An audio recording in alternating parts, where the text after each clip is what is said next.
could win this match, it would certainly help his cause.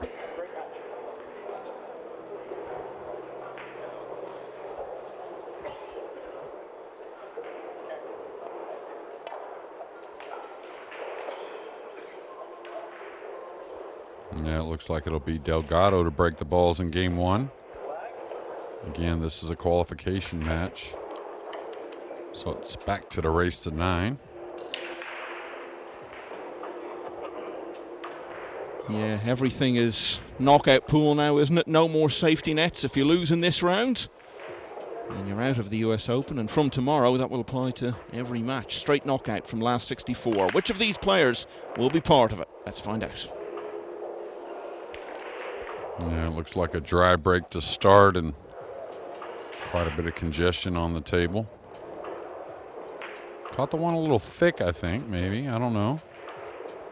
It's hard to tell sometimes. The break shot's so touchy.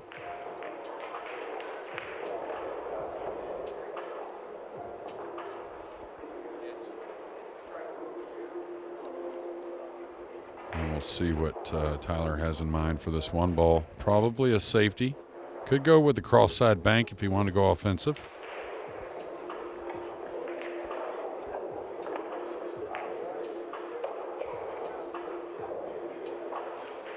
I'll tell you, there's so much energy in the room, and of course a little stress here and there. I think even the fans get a little worn out trying to watch so many important matches, and of course so many players trying to get this US Open.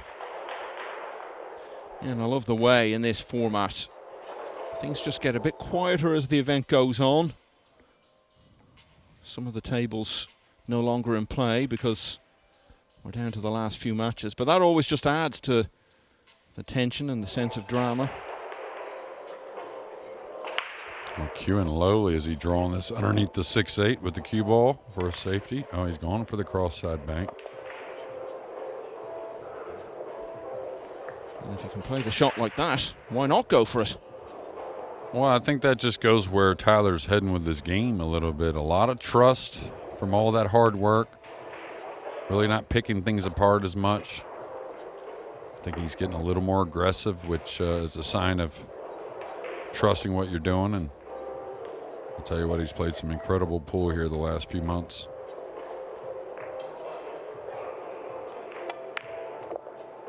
Yeah, I had a nice chat with him actually, just as he was waiting to go out and play, and he was talking about just keeping it simple and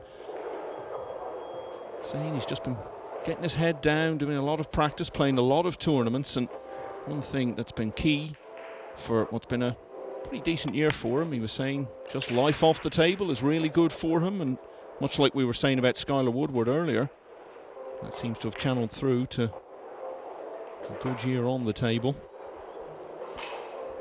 Yeah, he's going to be a little upset about that. He wanted to fall below this a hair where he had a natural angle off the pink 4 to get to that 5 that's on that right side rail. So now, I mean, if he was able to get that angle on the 4, he could possibly get on the 5 to produce that 6-8 cluster on the left side. Now, I don't know. I think he's going to have to draw off the 9, and if he doesn't catch enough of the 9, watch out for the scratch. Oh, he may get a little bonus here. Look at here. May not have to deal with that 6-9 combination, or 6-8 cluster, excuse me.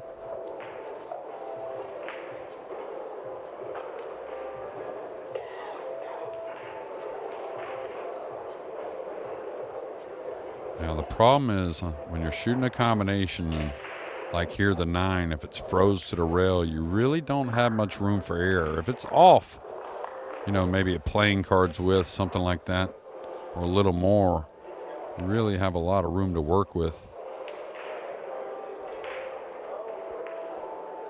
Van Leeuwen walking by, so that tells me we lost another former champion in American, Corey Deuel. And this was by design here. This was definitely not going for the combination and missed it poorly. He was trying to play the safety and a smart shot. Yeah, Jan van Leeuwen has beaten the 2001 winner Corey Deuel 9-4. Now the problem here for Delgado is where the 5 landed. Couldn't have landed in a worse place with the brown 7 really cutting off that side rail, the more natural way to get at the 5. Yeah, I don't know. With the 6 the way it is, I don't know if he can really hit the ball here. He's got to bend it. So he's going to dive the cue ball down below the 7 and then try and arc it back into the purple 5. Oh, he came underneath 2 rails. He swerved it the other way. Really nice.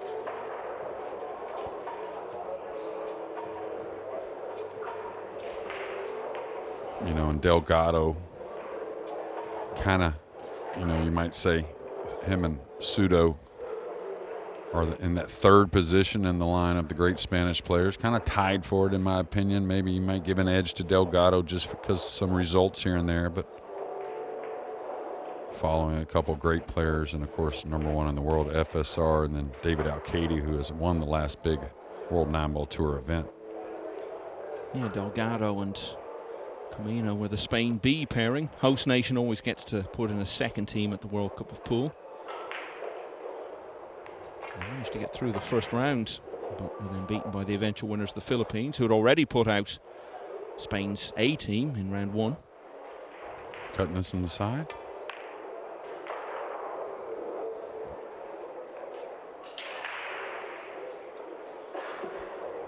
All right, that was a hard one to call. I don't know if he was really trying to play it in the side or not. Maybe trying to cross it over and get the cue ball tucked underneath that 6-8.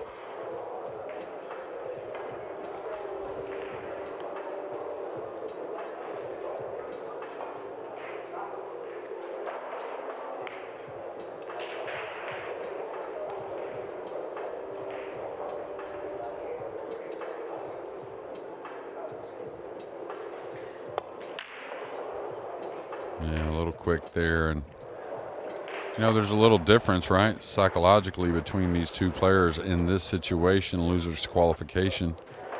You're always having one player who's come off at least one win, maybe more than one win, building some momentum, and another player who's just come off their first loss. So these are the best in the world. They handle it well, but there is a little something to think about there. Yeah, Styer had his defeat earlier today in winners qualification. He got through against Franklin Hernandez of the USA 9-2 and then beat Long Duc Tien, one of the ever-growing Vietnamese contingent, 9-4. And then lost 9-2 to Sanjin Pelovanovic. That's why he's here in losers qualifying. Yeah, and I got to believe that had a lot to do with Sanjin, the way Tyler's been playing. And we saw a few score lines in that winners qualification that were lopsided. I'll tell you, the players, as the tournament go, they just get better and better.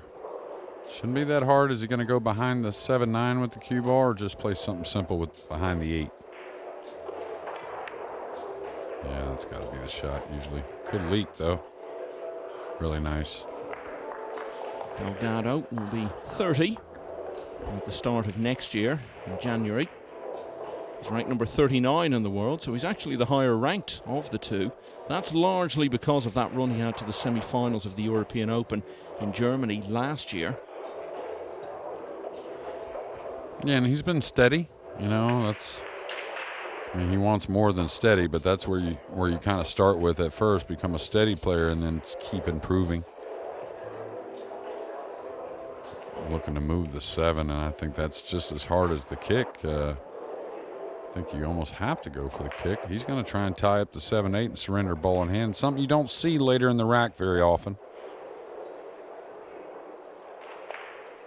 And to me, that's just about as difficult a proposition as trying to hit the green 6 on some type of kick shot.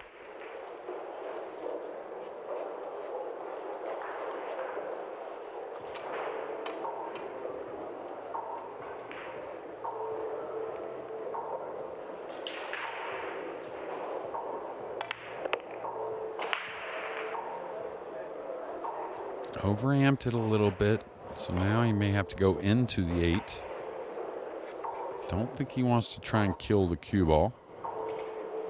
Good thing is when you go into it here, you just feel like you're bumping the 8 about a foot away. Don't want it to go far away from the cue ball.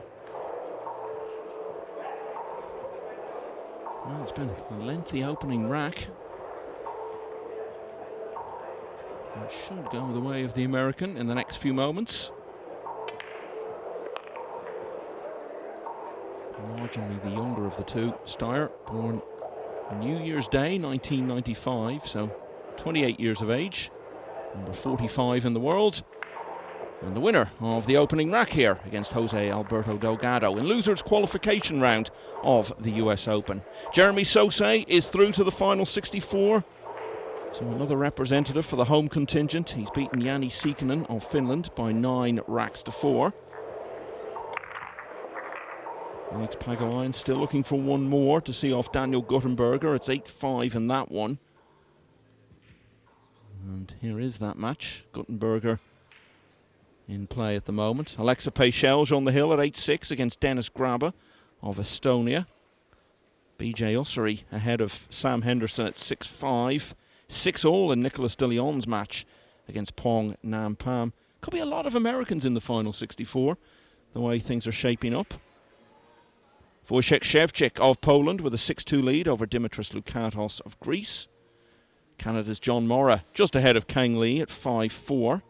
Jovan Bustamante leads Tom Stavely 7-5.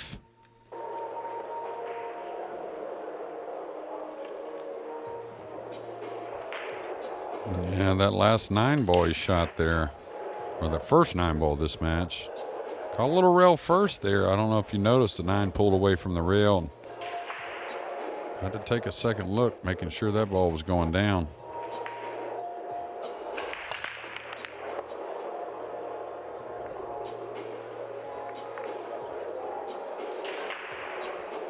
Okay, another push-out situation coming shortly. Both of these players have had some good results recently. From Steyer's point of view, he won the 50th staging of the Texas Open 9-ball recently. Earlier this month, in fact. I've been having a bit of fun with him this week because he came up to me and said after that with a smile on his face, "You can't keep describing me as a 10-ball player anymore after that." Don't ever remember actually saying that about him. But yeah, I've had a little bit of a running joke about that this week. All right, he's going to push out long and tough, and obviously to a pocketable ball, but that's one thing about the tighter equipment. It gives you a few more options when it comes to the push out, and you can certainly force your opponent into earning whatever they get.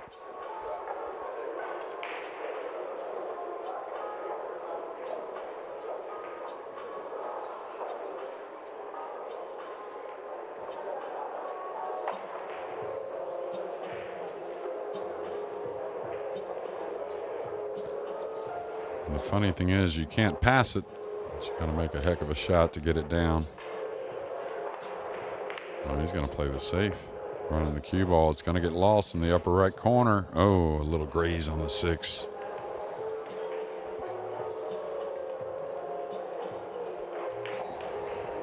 Probably the jump cue here, Michael.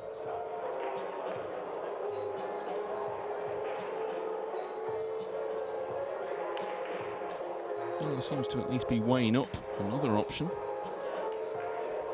Yeah, he was looking to jump and maybe kick behind it. Now he's looking at maybe a swerve. I like him just attacking with the jump cue, Tyler, really good, and just trying to hit the 2 full and hold the cue ball in that position. Looks like he's going to swerve, trying to come in behind it. The thing is, when you swerve and come in behind it, you're arcing it to maybe scratch in this lower left if you do get behind the 2. Oh, he had a lot of speed, a lot of bend on it, excuse me. He's going to love that.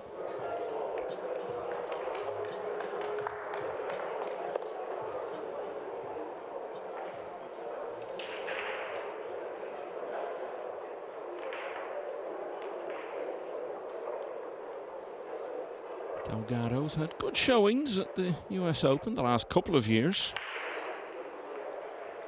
And a win over Mika Immonen among 4 victories he enjoyed here 2 years ago. It was a final 16 single elimination stage, and he got within 3 wins of it. He was then beaten by Marco Teutcher, Dutch player who beat SVB earlier today.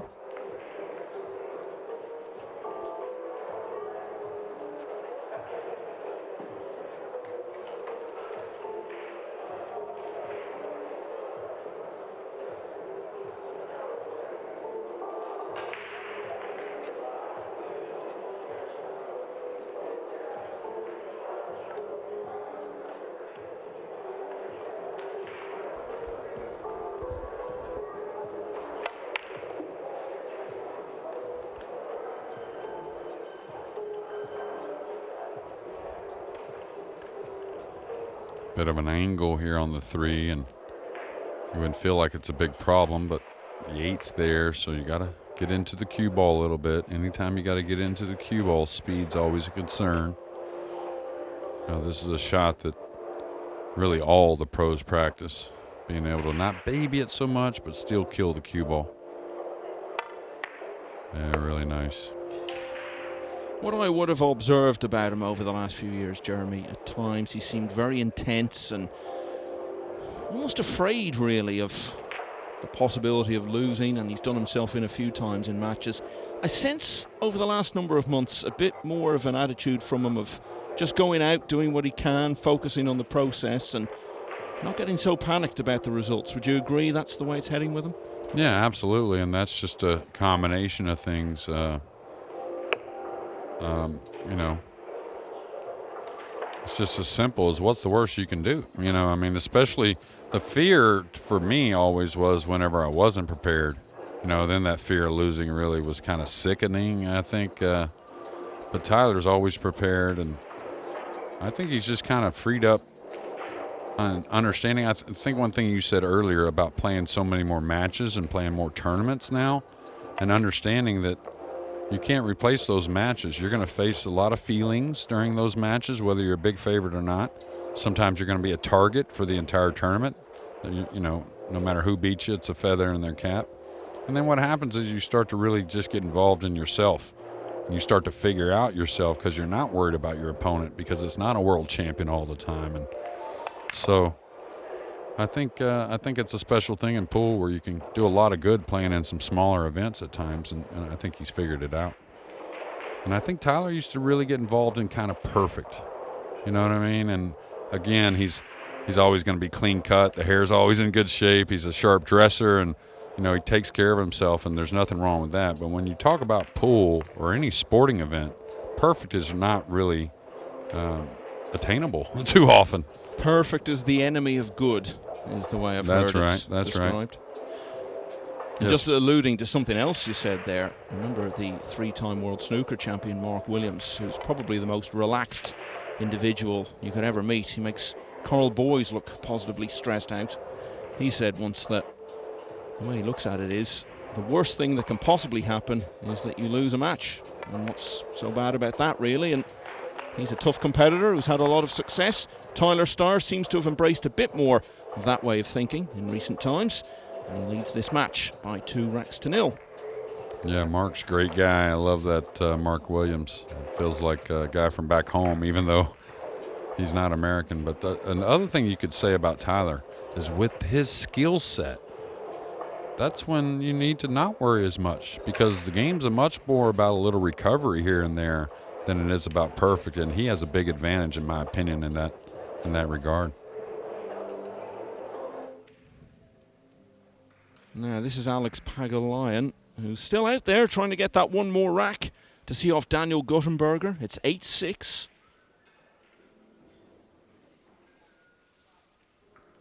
Quang Nam Pham of Vietnam is leveled at 7-all against American Nicolas De Leon. Alexa Peichel still looking for one more. 8-6 up on Dennis Graber. Wojciech Szewczyk leads Dimitris Lukatos 6-3. BJ Ussery one ahead of the young American Sam Henderson. That one is 6-5. John Morra level with Kang Lee at 5-all. Tyler Styer leading 2-0.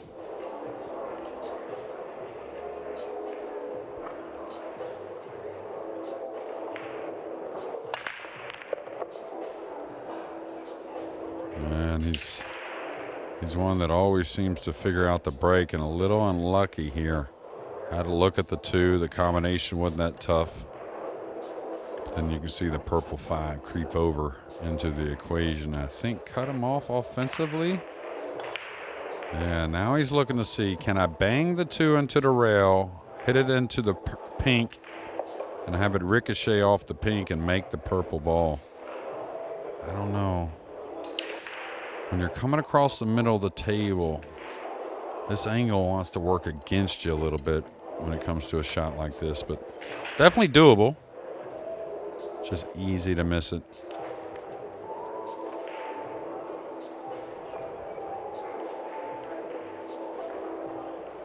Now, I don't think the cross corner bank is there. I think that there's a double kiss if he tries to bank the 2 cross corner, maybe play a bit of a two-way shot.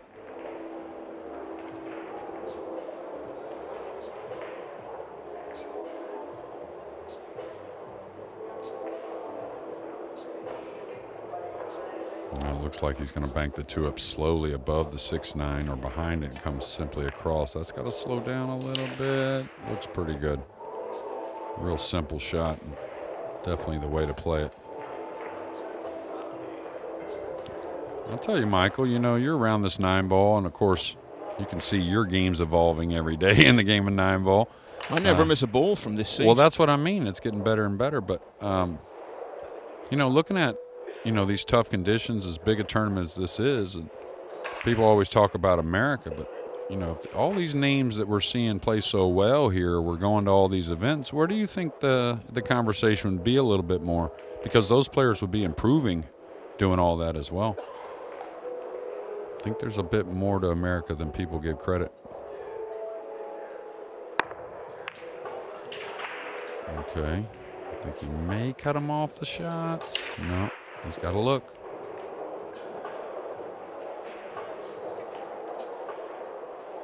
And not discrediting what Europe has done, don't get me wrong. Sure. But, you know, when you look at a shorter number going abroad, then it becomes a numbers game a little bit anyways. All right, I think this has been our toughest pocket on this table, this upper left.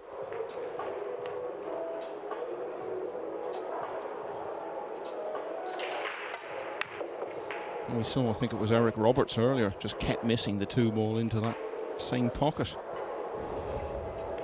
Now, I'll tell you, you talk about just as perfect a stroke as you can make right there. I know we were talking about don't worry about perfect, but when it comes to stroking the ball, that's okay. And I think from the first game, the feeling I get is Tyler had maybe reminded himself, hey, go ahead and swing the cue a little bit. It'll be all right.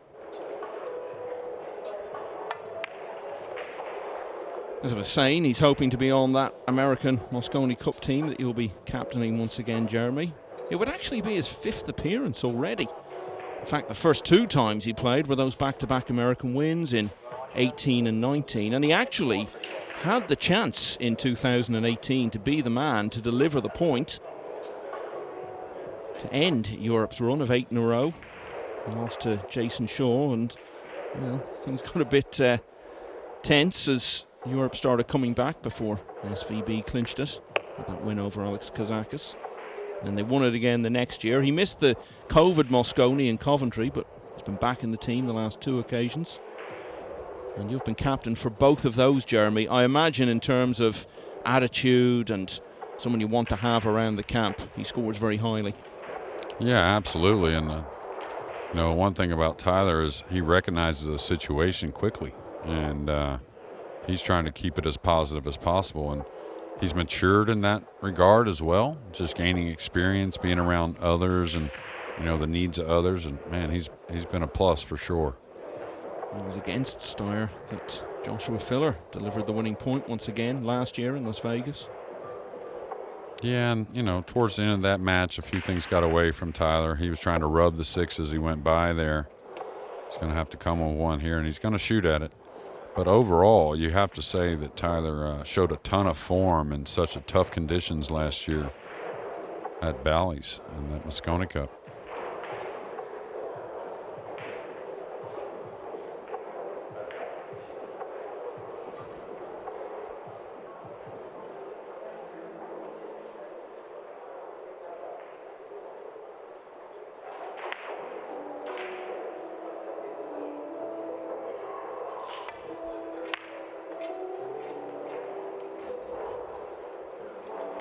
Going to get a little bit of a roll here.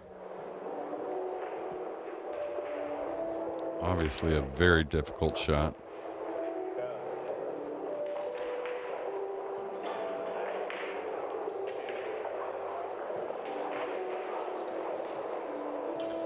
Alexa Pechelj has made it through to single elimination, ending the campaign of Estonia's Dennis Graber with a 9-7 win. Okay, this looks pretty natural if he's feeling good.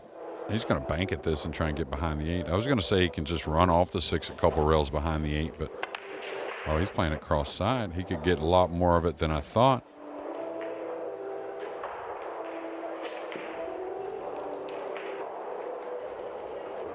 I'll tell you from this distance here, Michael, I don't know.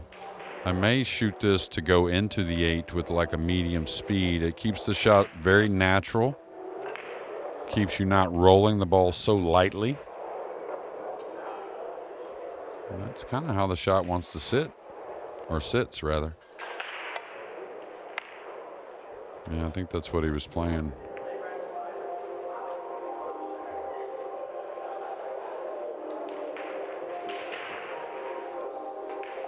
Feels like Delgado hasn't really got properly involved in this match in a competitive way yet, but here's his chance. Really, if this 6 goes in, hard to see it not going 2-1.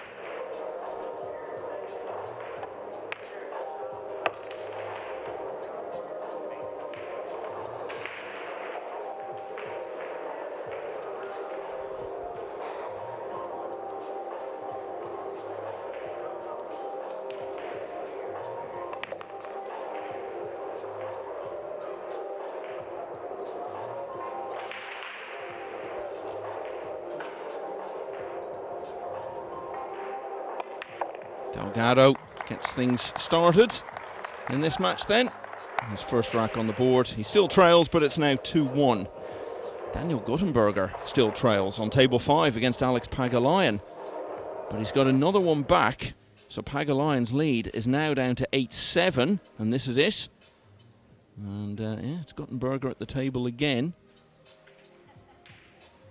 BJ Ussery 7-6 up on Sam Henderson. 7-all between Nicholas De Leon and Pong Nam Pan. Wojciech Szewczyk closing in on victory. 7-3 up on Dimitris Loukatos. Kang Lee now 6-5 ahead of John Morra. Tom Staveley, the British player, is still fighting the good fight, just behind Jovan Bustamante at 7-6. So just 7 places left to be decided in the 64-player single elimination stage. And when it's all over, the draw will be made. The 32 players who are already through from the winner's side will each be drawn against someone who's come through from the loser's side of the draw. After that, it's straight knockout all the way to crowning our champion on Saturday night. Delgado 2-1 down. All right, a little movement on the 9, not so uncommon. Difficult shot on the 1, queuing awkwardly over the pink.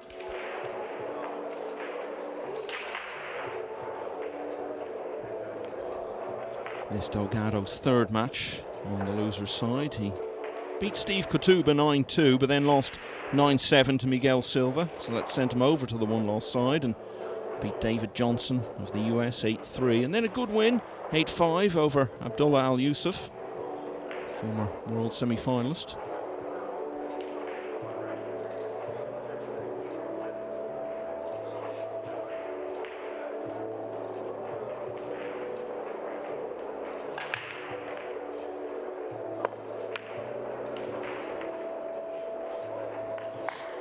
Nice shot there, and you know, Delgado, who we talked about before, his countrymen FSR and David Alcadia, of course, 2 of the best tactically in the game, and no doubt that Delgado's going to follow suit in that regard. Well, it's always been Alcaide and Sanchez Ruiz hanging out together at tournaments. They're the best of friends that you could possibly imagine, but over the last year or so, Delgado has become part of that gang, and what a great gang to be in. You'll learn so much, you'll have a great time hanging around with those guys as well when you're not playing matches, so all positive. The 3 amigos. Really nice hit. He's going to tear up or open up that 2-9 and deliver a shot on the 1. I don't see an early 2-9 combo, but we do have an open table for Delgado, and they're our #1 player in the world and our most recent champion there at the European Open, David Alcaide. Yeah, it's been great to see, throughout the year. I remember when FSR won the World Championship in Poland back in February. I was standing just away from the table and David O'Cady beside me, and he was almost in tears just of joy at seeing his great friend win the World Championship. And again, O'Cady had his moment in Fulda last month. FSR couldn't have looked more pleased if he'd won the tournament himself. Yeah, and really have done things in a couple different ways. It seems like FSR just kind of heisted the world for about a year. And then we know that David, he's a real worker and grinder. And to get through that field like he did in Fulda and take that title down in an epic final against Anton Raga. Mad respect for David Alcady. They know they're on camera. You think they'd be used to it by now. Yeah. Well, I didn't watch much TV in Spain, but I wouldn't doubt one day they're on a lot of televisions there in the southern part of Europe. So he wants to get that cue ball out a little bit. You don't want to fall short on this 6. I don't know if he's even going to come across, but I expect him to. And that's what happens when you get into the ball a little bit. Just like when the ball's hanging in a quarter, it kind of hugs, change direction, and you end up short. You kind of got to smooth the ball across.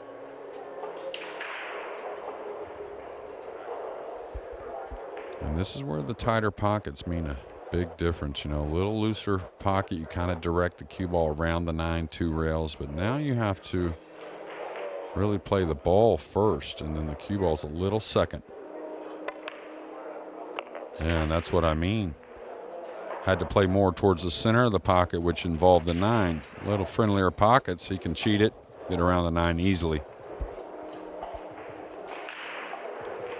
That's Honasuto Camino. He's sitting just along from them. He's kind of part of that gang as well. Can you have 4 amigos? Is that allowed? That's Quattro, yeah. Quattro, of course. Quattro amigos. Yeah. But yeah, I'll tell you what, he's played really nice. Really hadn't been questioned too much in his matches here so far, that being Camino.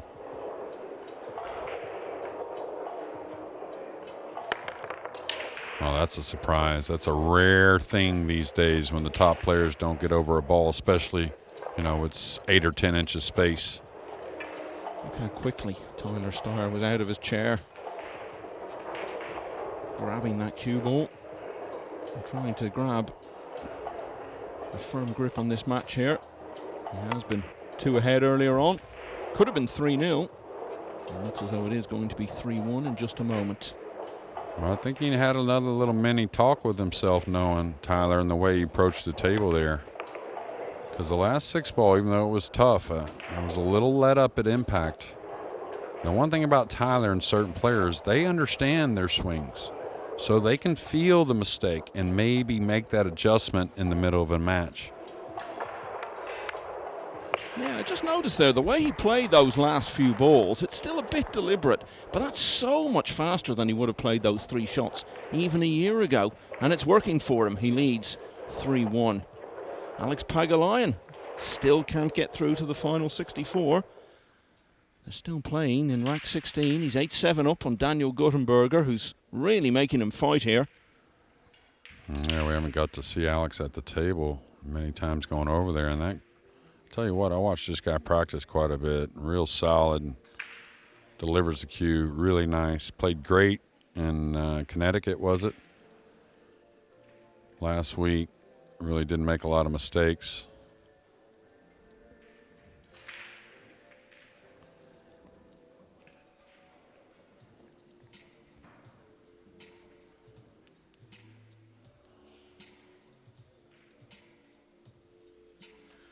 Big 3 of Austrian pool. Austria's own 3 amigos, I guess. Albin Ocean, Mario He, Max Lechner. They're all through. Gothenberger still has every chance of joining them. Yeah, we're going to have to lose this match for a second, but we'll certainly keep you updated. 3-1 to Tyler Styer.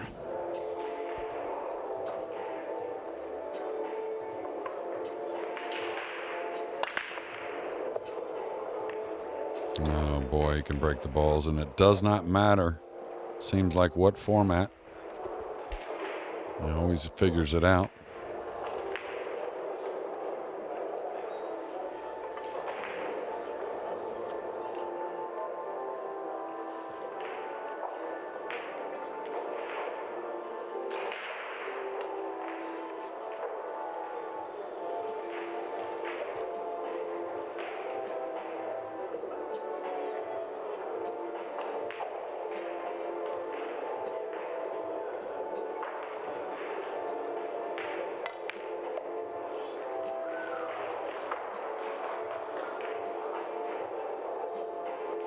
Well, it stayed on the table, but is he angled now on the 3?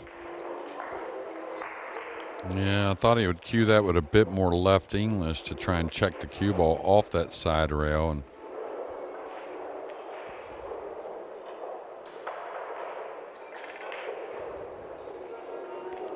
he's just going to have to kick between the 8 and 5, I think, one rail at the 3. Daniel Guttenberger has won that 16th rack, so it's Hill now against Alex Pagulayan. What was the biggest lead Pagulayan had? Was it 8-5 earlier? At least. Yeah. Well, no, it was 8-5 because I was watching the scores earlier, and I know he trailed 5-2 or 5-3 before he went on that run. Yeah, it looks like B.J. Usry has pulled that match out. Yeah, it was pretty close most of the way against Sam Henderson in the All-American clash. Usry has won 9-6, and that's a huge result, you know, because he's 6th in the Mosconi Cup standings, 1 place behind Styer, and now he's through to single elimination. Chance to really start accelerating the points. A lot, of course, depends on what sort of draw he gets. We'll know about that later.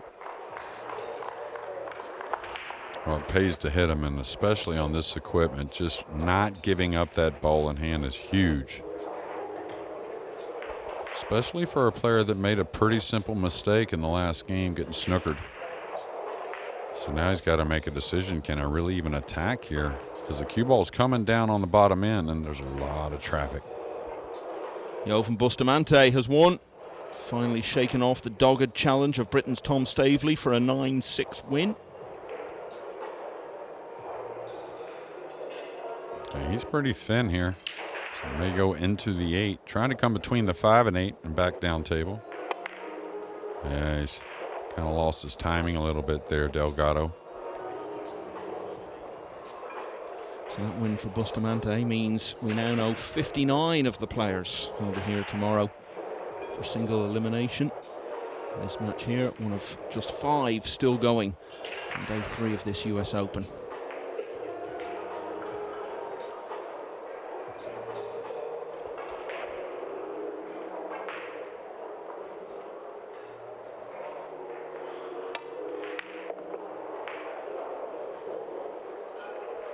You know, when you're a player like Tyler Styer, who's been around a few years now and had a lot of talk going on around you, and you're trying to move up to become one of the top players, I guess you want to see steady improvement. Well, look at his year so far in the big Matchroom events. Last 64 of the World Championship in February.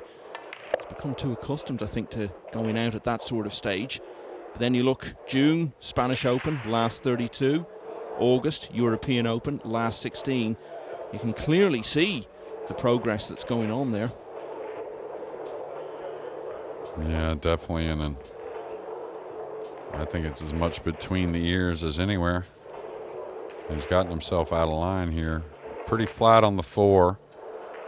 And like we talked about earlier, anytime you don't have much angle and you got to get into the ball, that's where your speed or the line on the cue ball can get lost a little bit.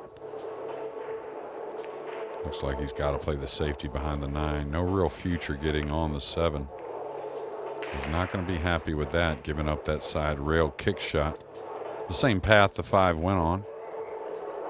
What you want to do with this kick shot is you want to kick and come across it with a nice high ball and try and bank the 5 back down table off the top rail, as the cue ball will continue upward towards that top rail and hopefully get some separation.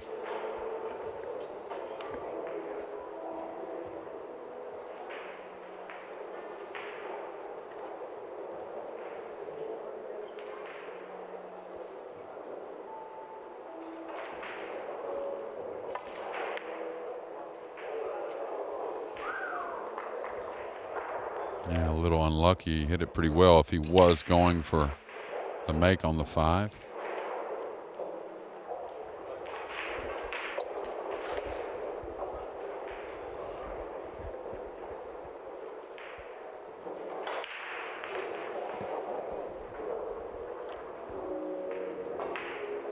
Back to have another look in on events on table 5. Guttenberger looking to complete this turnaround against Pagulayan. Final rack. Yeah, and it seems like there's always something on the final rack, and I believe it's the 5 and 6 ball that's a little on top of each other near the kind of bottom middle of your screen. In a nice position on the pink 4. Looks like he may be able to get to the combination. Has an angle to really go at him. I don't think that'll be the case, but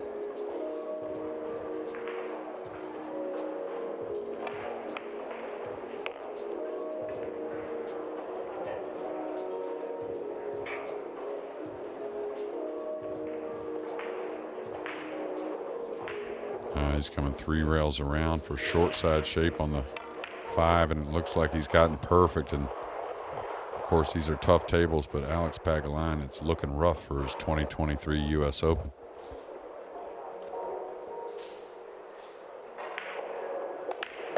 Looking good, though, for Tyler Styer in this match. He now leads Jose Alberto Delgado 4-1.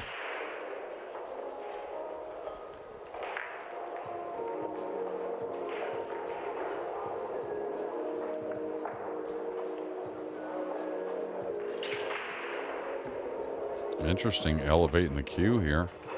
It must be a little odd, the angle.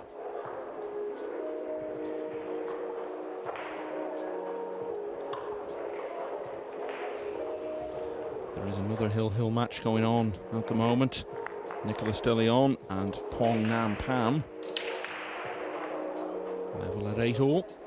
Yeah, I can see the Vietnamese players at the table.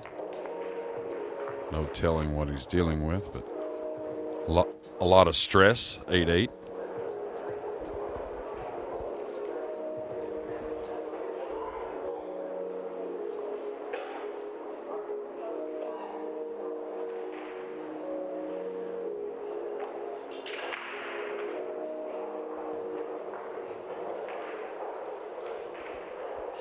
Pagulayan does lose here. It'll be the last time we see him in a Matchroom event in 2023. He isn't playing in Hanoi, and obviously the Mosconi Cup won't involve him as a Canadian. He's had some moments to remember in these events over these months. But 2 balls away from seeing the end of his campaign here in Atlantic City. And this would be one of the biggest results really Guttenberger's had so far, up against a very experienced player who's won so many big titles. Yeah, and we've panned over several times, once or twice each game it seems like, and really hadn't seen Alex at the table since that he got on the hill, right, at 8-5. So it's been a lot of this big man from Austria getting it done.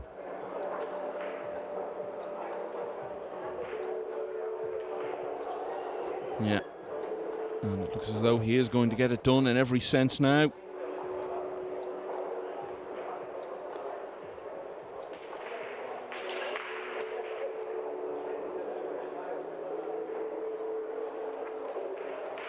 So the 2005 champion is gone.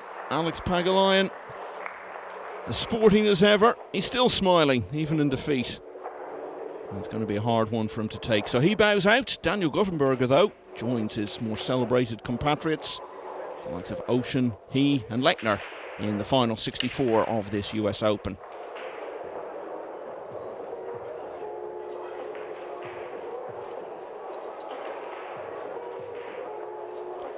And they were all there to see it happen. Loads of Americans through, I'm just looking over there at Oscar Dominguez. He got through on the winner's side, so did Reinhold and Woodward. And this is turning into a really good round for the US players now, this losers qualification. They've got Sosei, Thorpe, SVB is through, Strickland. Ussery, of course, yeah, beating Sam Henderson. So 8 Americans in the final 64. That hasn't really been the story in these events over the last few years, so plenty for the Americans to get excited about, and you in particular, Jeremy, presiding over it all. And this is what's going on with the Mosconi Cup race. Just looking at the American situation there, as you can see, Van Boning will probably be confirmed by the end of this week. But look how tight it is in the places after that. So what a race we could have in Hanoi. Unless, of course, one of those guys goes on a really long run and gets a firm grip on the 3rd spot by the end of the week. And the European race still has some way to run as well. Fedor Gorst in pole position to claim the 2nd automatic spot and return to the team. He's been a Mosconi Cup winner in the past with Europe. David Al-Kaidi currently in 3rd place, but plenty of players who will have hopes of overtaking him this week. Anyway, back to the US Open. Tyler Styer leads 4-1. Yeah, a rare miss on the one in the side from Tyler Styer, and oof, what an ugly rack on the left side of the table here for Delgado after a couple big mistakes. He's got to turn things around. Had a timeout right there to try and get things regrouped. And when I said 8 Americans, that's 8 so far, by the way, because it could end up being as many as 10. Yeah, and, you know, out of the, you know, you pick the entire, look at the whole lot of the Americans. You know, a high percentage out of the cream of the crop is making it on to the final 64. I think we lost Hunter Lombardo, Shane Wolford. Those are 2 of the top ones on the points. And Lucas, I think Lucas just got defeated in the last round. So yeah. Lost that youngster, but overall, good showings all the way around. And he's just getting a little short and a little quick with it. Anytime you're hitting that ball thick like that. So a pretty easy 2-rail kick escape here, with especially with all these balls over here on this side of the table. Should get the snooker here. Coming 2 rails underneath it, catching the bottom of the one. The one should go up towards the purple as the cue ball comes across. Don't want to baby this too much. You got everything going your way. You don't want to accidentally not get a rail here. And that could happen if you hit it a little light.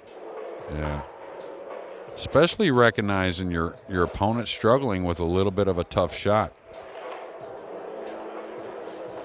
Delgado's been in the US for about a month now. He's really been enjoying his time here. Had some good showings in events. 9th at the Turning Stone at the start of the month, and last 16 in Connecticut last week.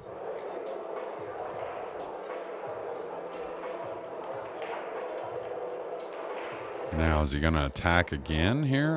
I would advise probably a cross-corner bank, trying to bring the cue ball 1 rail back down the table. Well, he's elevating the cue, so that means he's coming at it. So watch out for the side pocket to your right. Oh, no, he's going to play the safety. Smart shot.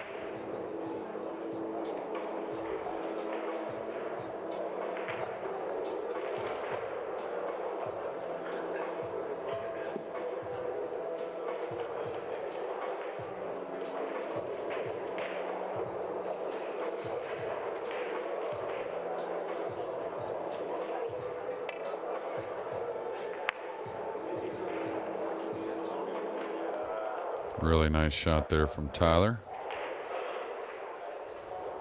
Just trying to look over and spot that Nicolas De Leon, Paul Nam Pan deciding rack. I think I've picked it out, and the Vietnamese player is at the table. Yeah, I haven't seen Nick at the table the entire Hill game now. I haven't been able to watch it all, of course, but I'll tell you what, you got to be impressed with Nick, though. I mean, played a great match against Federer.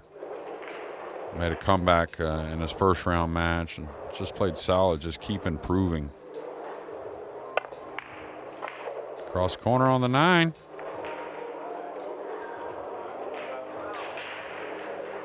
That had dropped. Might have been just the sort of thing that could have sparked him into life in this match.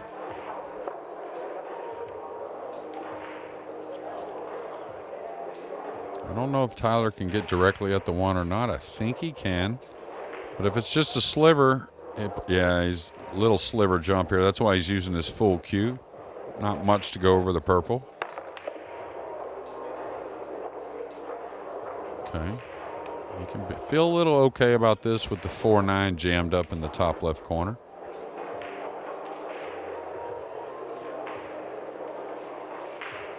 Nam Pan has played another shot there and still appears to be at the table, so I can't actually see any of the balls. I can see the players. Yeah, I saw a little shake of the head from him. So, of course, I don't speak Vietnamese, but that shake of the head's pretty international. It's about time you learned. We're going there in a couple of weeks. I know. I got to learn a few, don't I?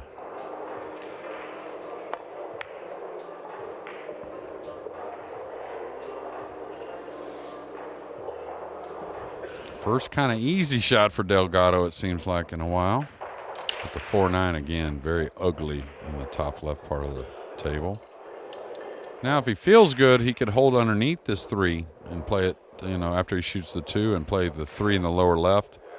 Kind of wrap out of the corner with the cue ball, the lower right corner, and kind of follow a couple rails at that 4-9. Drawing into it seems pretty dangerous to me. Highlight of his career so far, that run to the last 4 of the European Open in Germany last year. Just came through in a hill finish against Mieszko Fortunski in the quarters and put up a really good fight against Shane Van Bonen in the semis. Only went down 11-8 in the end. Van Bonen then lost the final to Alban Ocean. Yeah, and this is that angle I was talking about. He can follow, wrap the corner, catch the 3rd rail, that left long rail, and come into that 4-9. Requires a little power. He could draw it as well with low left English, spinning 1 rail towards the 4-9. Both very demanding.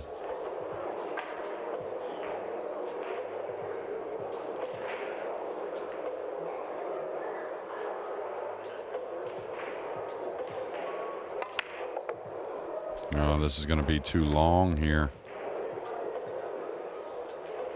And that's because he was really worried about shooting the 3. If you hit it more speed, you could scratch in the lower right off the 3. Nam Pan has been at the table for a really long time there, so either he's playing extremely slowly or he keeps potting balls. I think we'll only really know what's happening there when we see some sort of handshake. Oh, going at the 9 with the cue ball.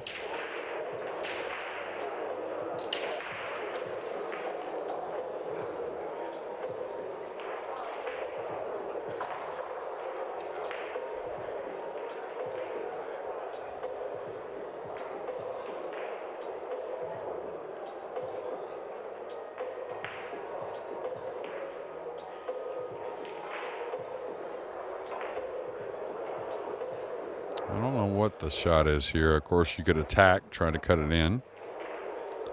Hard shot. You could roll it, trying to bank the pink 2 rails to the top rail and try and go into the 8 with the cue ball. That's probably your best percentage play from this distance. Oh, he's edging it. He's feeling good if he's edging it.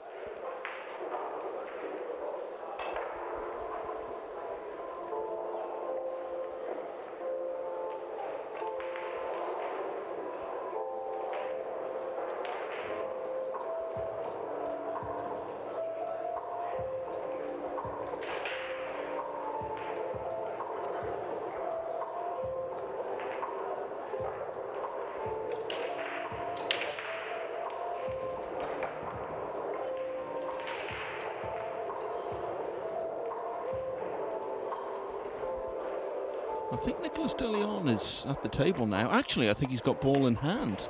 That looked like a ball in hand thing he did right there, setting up the cue ball, and it can't be many balls left on the table, right?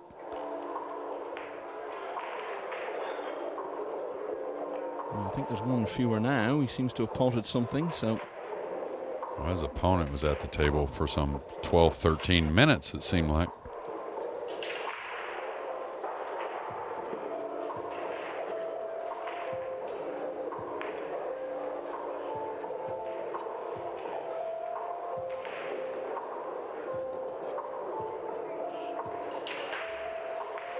You see so many of your contemporaries and compatriots getting through, as Nicolas de Leon has today.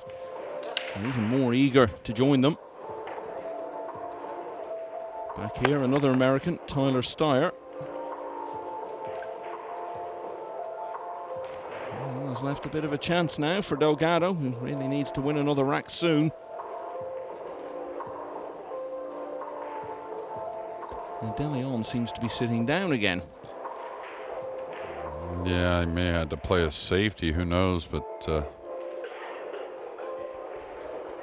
didn't really see him leave the table. So. No, he is sitting down though.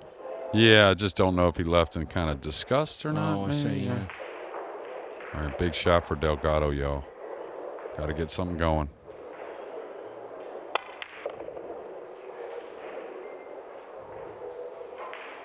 Now he's going to roll much further than he wanted, and a real tester off the end rail.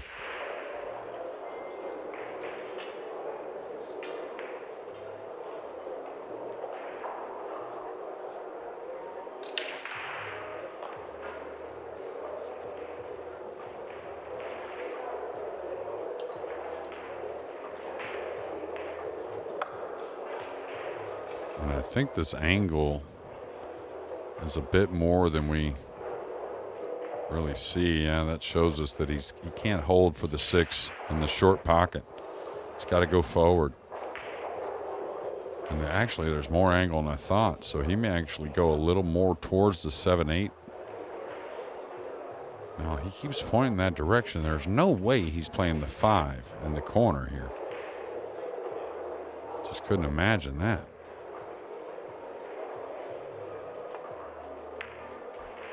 Yeah, don't get that one. I mean, I understand position, and I understand, you know, maybe the 6 and the 4 or 5 in the side was a little tricky, but I think you still have to attack for the side pocket there.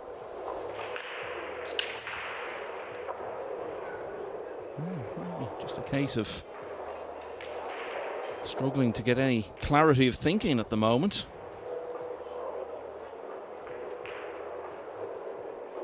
Man, I'm sure Tyler recognizes that. So here, having to play a safety, don't feel like you have to get the snooker. You want to get the snooker, but just lay the 5 over on the rail and try and come up the side rail. Well, you may be able to see more of the 5 than I thought he could.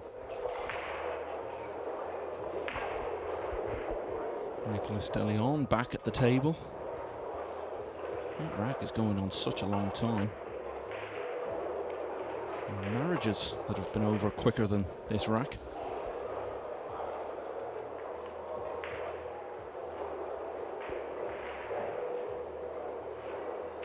Anyway, we'll get you a result of that just as soon as we have it.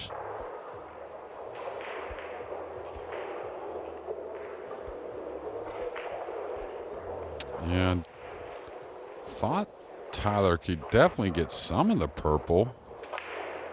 I don't think he'll play a kick shot here. I mean, you can certainly cross this over. Oh, he's coming to the back rail. I thought for sure that, you know, we have the overhead right here that at our advantage, but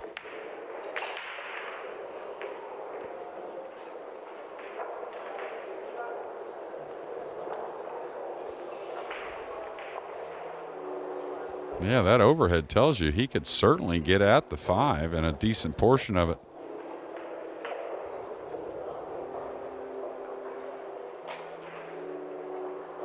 It's turned into a bit of a slog, really, this match. But a chance that Delgado, I feel, has got to take here.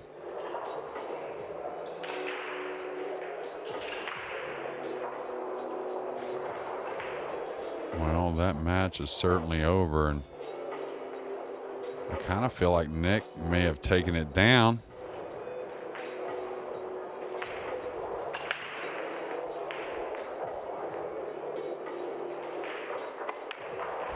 Yeah, and he's just lost his stroke, and that happens to all of us at some point or another. But even on that last shot, the 5 in the side, he struggled just to move the cue ball across and try and get somewhat straight on the 6. Missed it by about 18 inches. So it's becoming a little mental maybe for Delgado at the moment.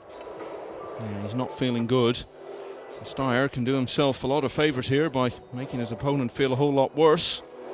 And extracting full price for that miss on the 6.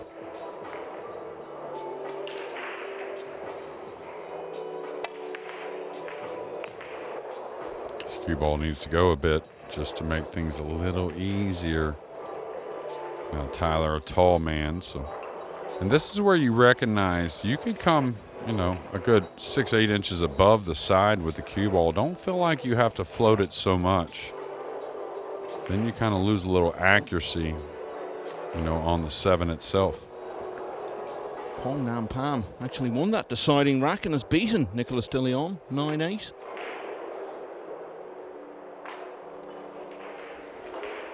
Oh, I was just about to ask someone just to confirm, and not the news I wanted to hear, but one heck of a tournament, Nicolas de Leon, and you just keep on it. You're going to get some results, that's for sure. Yeah, really likeable chap, Nicolas de Leon. But he will play no further part in this US Open. Well, it looks as though Tyler Styer is going to ram home the point after Delgado was unable to take his opportunity. And that miss on the 6 proved to be his last involvement in the 6th rack. So Tyler Styer, not exactly storming through this match, but he's steadily taking a vice-like grip on it. He leads 5-1. Wojciech Szewczyk on the hill now at 8-3 against Dimitris Loukatos. It's still very close going between the Canadian John Morra and Kang Lee of South Korea. It's 7-all there. So between those two and the match we're focusing on, just 3 places left to be decided.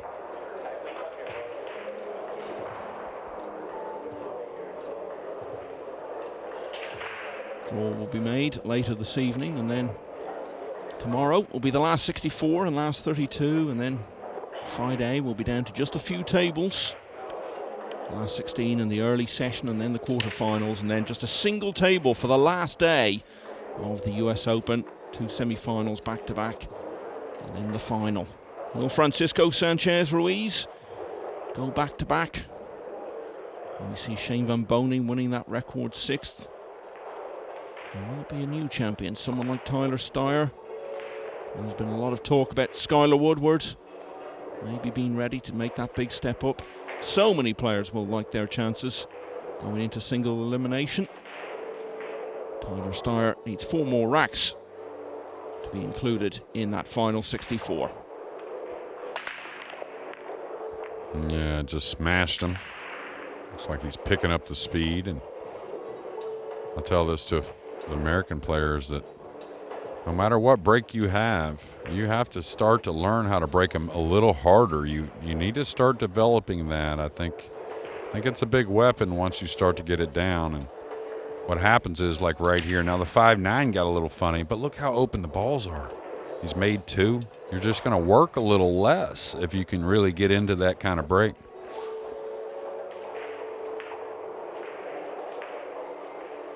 All right, I can't tell if he's hitting a high ball here.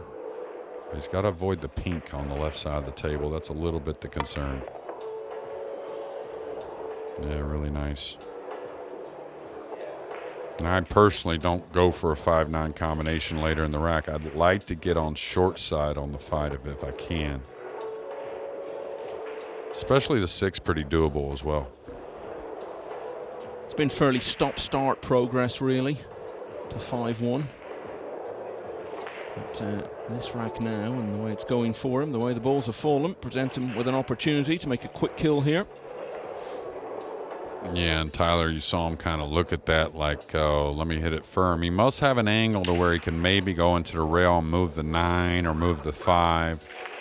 And this is where you remind him, hey, you're so good, just play position, unless it's really sitting nice to move the 5 or 9 right here. Yeah. He got the most out of it. But did you see how much he had to put into it just to get a little clip on the 2? So a little gambling there. We are in Atlantic City.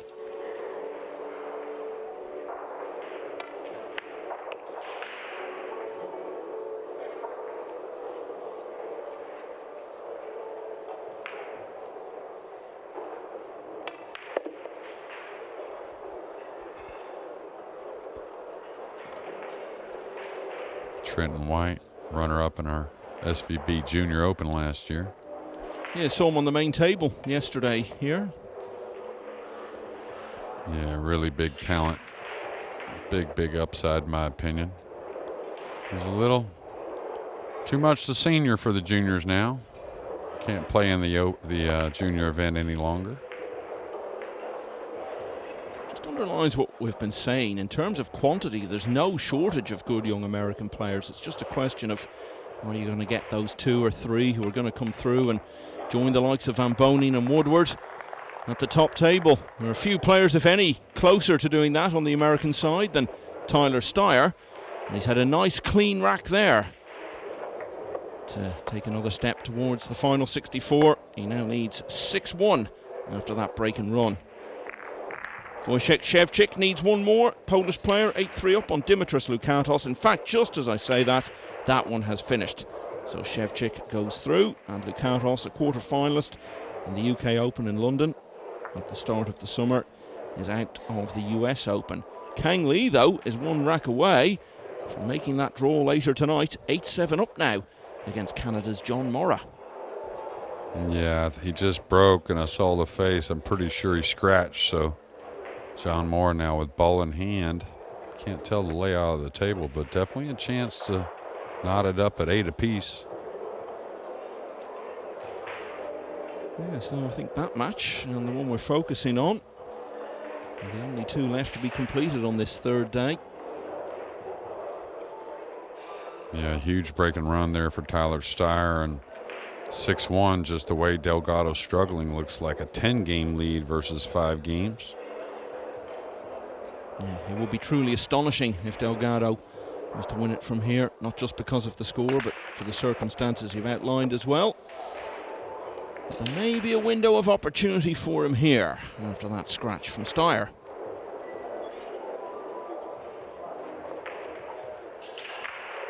Yeah, I was going to say, following up your remarks on that, you know, it's possible, but most likely he would need a little help from Tyler, just the way Delgado's played so far. But again, ball in hand kind of is that alarm clock that can kind of knock the dust off and get you going.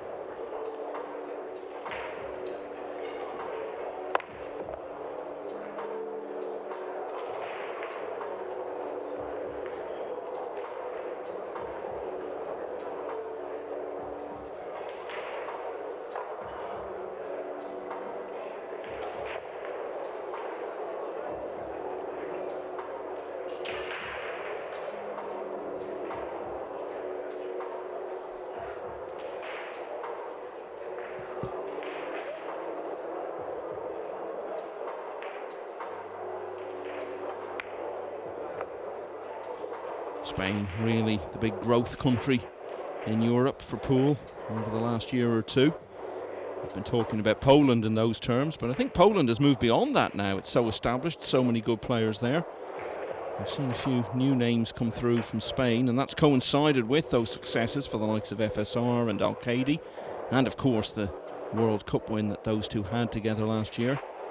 The 2 Spanish players on the same Mosconi Cup team last year for the first time. Of course, we had that unforgettable fortnight in Lugo earlier in the summer. Spanish Open so well received, and then the World Cup after that. And I tell you, Delgado, I know it's been tough, but a few things hadn't gone his way that much either. Now over the 8. But of course, like we talked about all day, you get a little straight on balls. It's easy to lose the speed and the line of the cue ball a little bit. Big shot here for the man from Spain.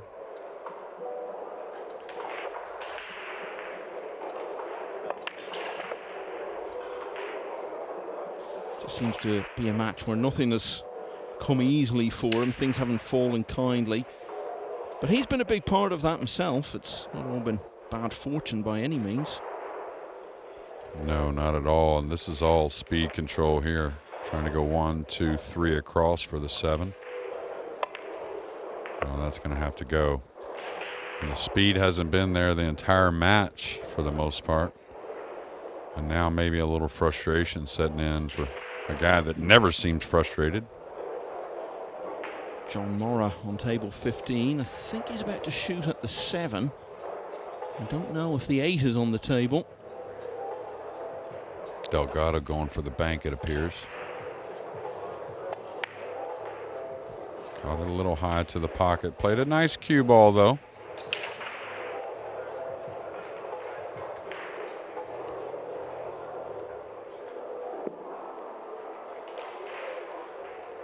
Okay, so John Morra has potted that 7. From his body language, he seems to be looking away from the 9, so that would suggest the 8 is still on the table, in which case he needs 2 more balls to take it all the way with Kang Lee.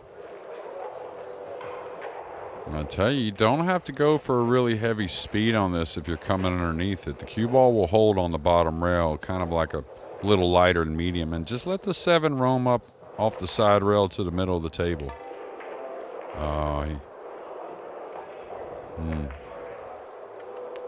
Tried to go higher with a lot of high ball instead of using a little side, and just misjudged the curve of the cue ball. And surely now Delgado is going to get another one on the board. He's lost all of the last 4 racks. John Morra potted the 8 in the side. He's added the 9 as well, and so it's now 8-all against Kang Lee, and the only other match still going on this Wednesday in Atlantic City.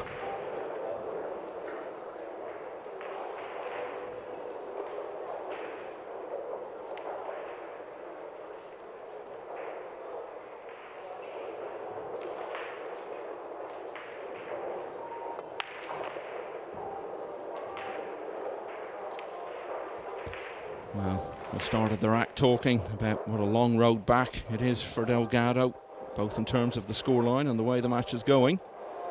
But you've got to start somewhere, and he has won that rack, so Tyler Styer's lead is now cut to 6-2.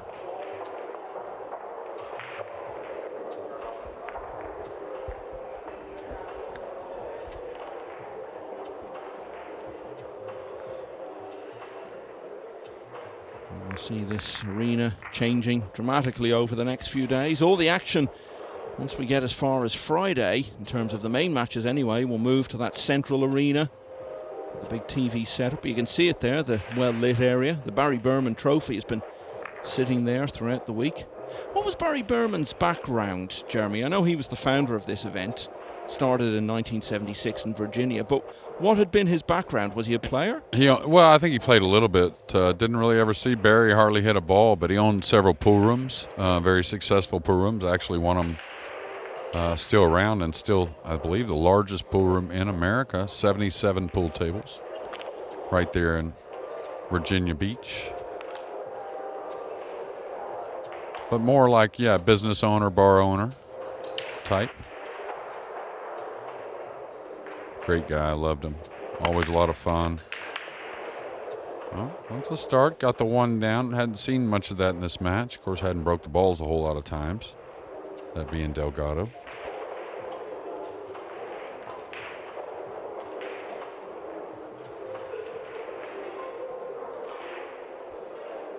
Okay, a safety coming, most likely. Cue ball up near the 7, trying to chop the 2 towards the 8. I think it sits pretty natural, I thought anyways. He's looking to see if the 2 may bank in, trying to go for a bit of a two-way shot.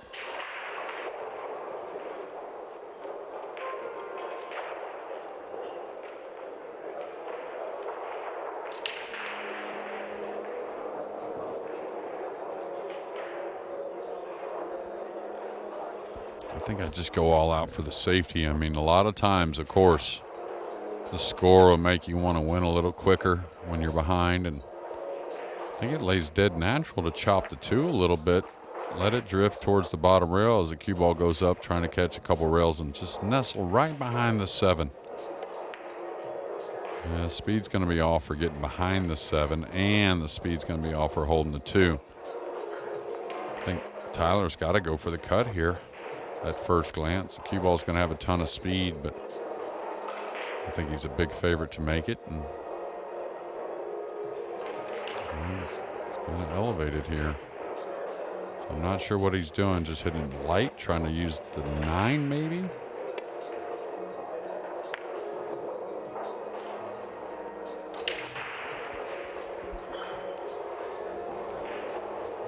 Maybe the cueing itself is what kept him off that cut shot.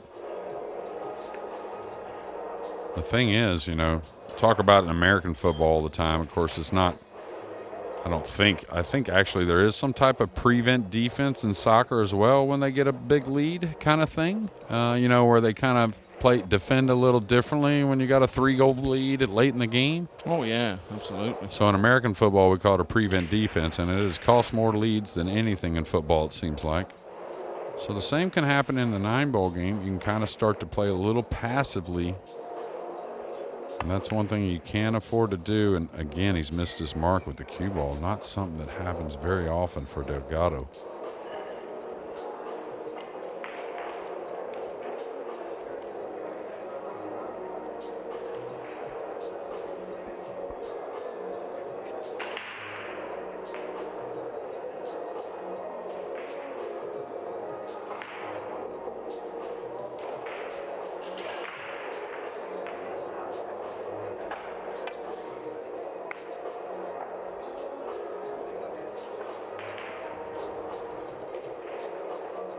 Nice shot there, really perfect speed. Well, Delgado's got to make a decision. He can easily bring the 2 down the middle of the table, and not going to get a snooker, but may keep Tyler off anything offensive. John Moore at the table, I believe it's Hill-Hill. Yep, it is Hill-Hill. And the only other match still going against Kang Lee.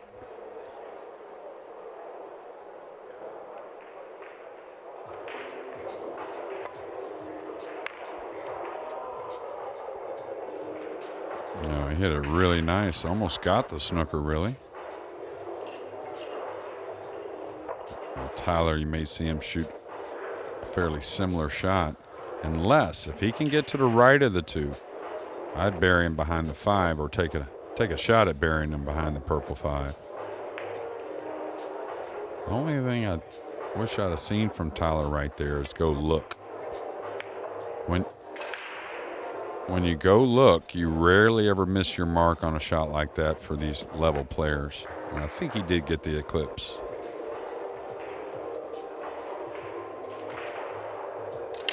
That match seems to be over now. Has John Morrow won? He looks like he has. In fact, he has. So John Morrow has ended Kang Lee's run here. Another player that's steadily improving, putting in the time, Kang Lee. Keep at it. Okay, it looks he can get at the bottom of this 2, maybe. Maybe has to swerve to get at the bottom of the 2. He's going to jump it.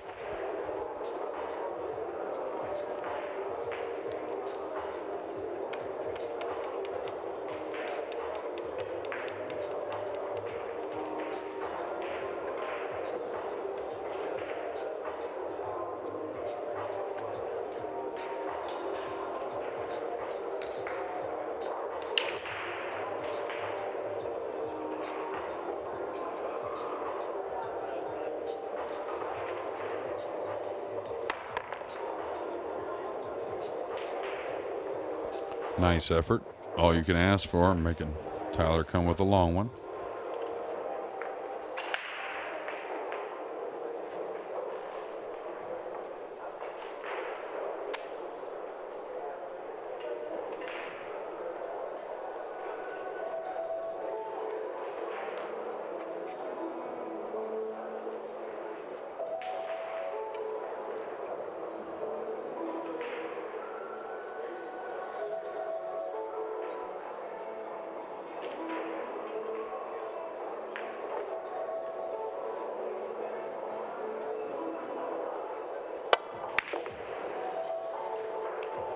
Oh, That's 2 balls with the high ball from the end rail that could easily be a top 5 on the U.S. Open highlight reel. Look at this.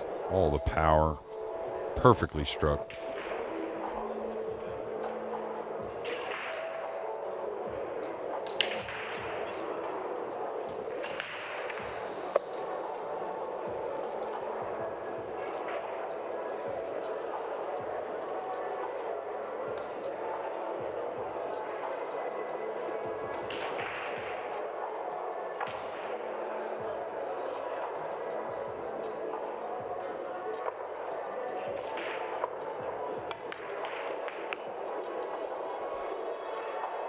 We were talking about it earlier. I think there have been so many matches in the past where it's all become a bit laboured for Tyler Styer, but almost because he's chosen to play that way. It's been a bit laboured today, but for different reasons really. It's just the way the match has unfolded.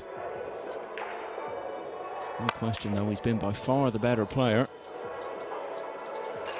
In a few moments' time, he could be just a couple of racks away from going through and claiming what would now be the last place in the final 64. This is the only match still going.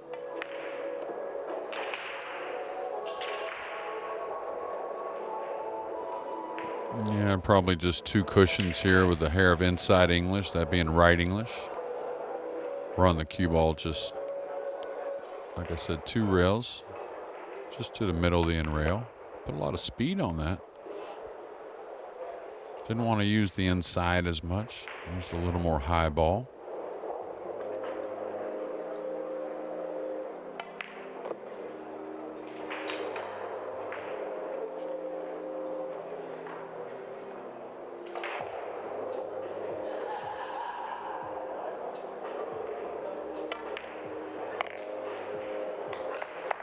And with that, it does indeed go to 7-2.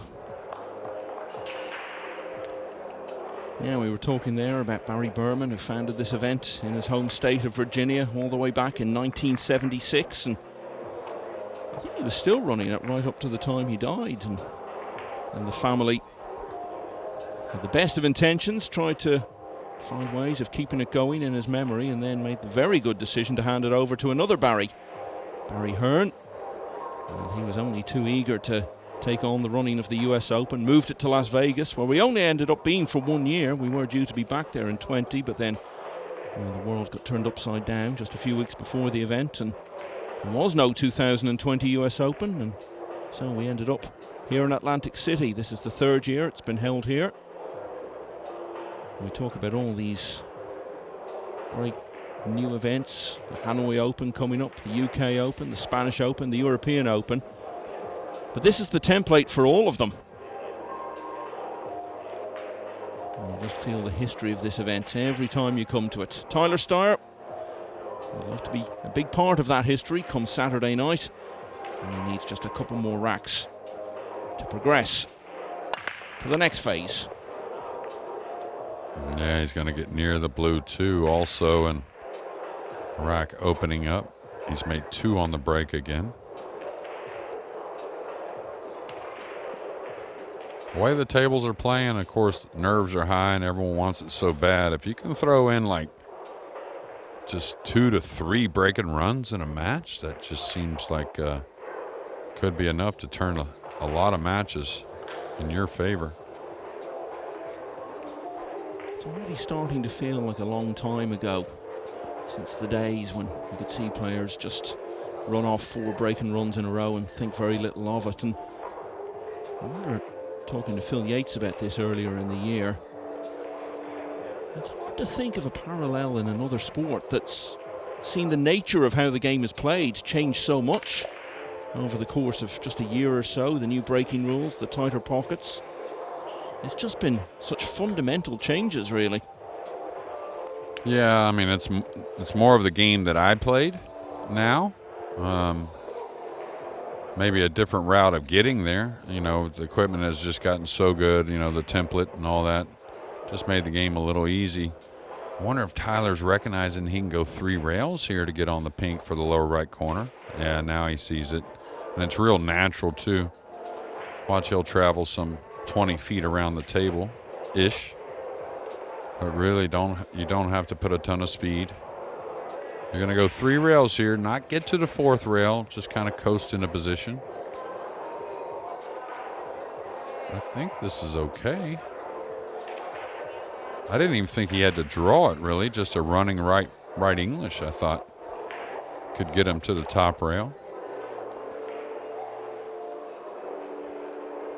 The way he's cueing a little bit, he's going to draw to that point with. Oh, he went the other way.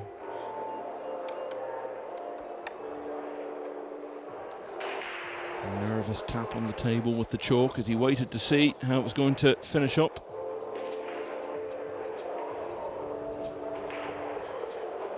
And again, that word laboured, I think, can apply to this rack as well, the way it's unfolding.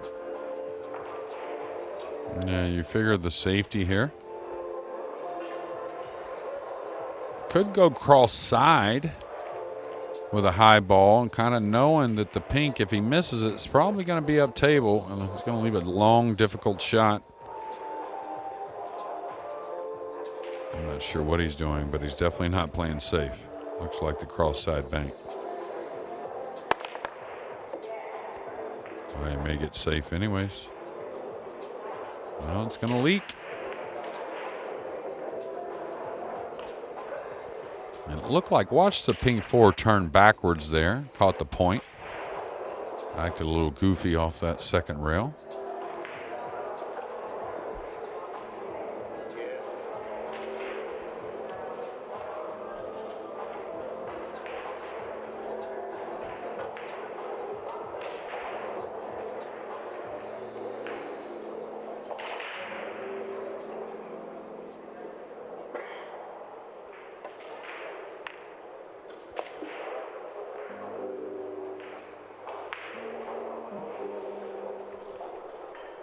Pretty good shot this when you're 7-2 down and struggling. A lot of pressure on it. It's the sort of shot that the pressure and the nerves will really show up. Yeah, it's been these going back and forth where the speed's been a little off. He's missed a couple of them. Oh, he played it with inside. Nice shot. It's a little more sign of comfortable than we've seen from Delgado. Yeah, he's finding something here. Indicates that he still feels he can compete in this match.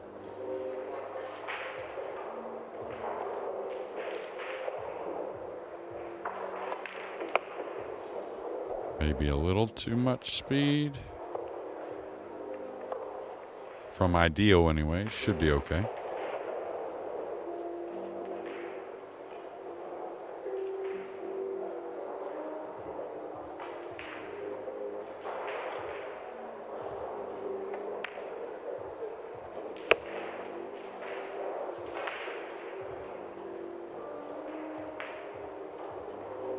Well, he's still giving his best here. He was 6-1 down, Jose Alberto Delgado.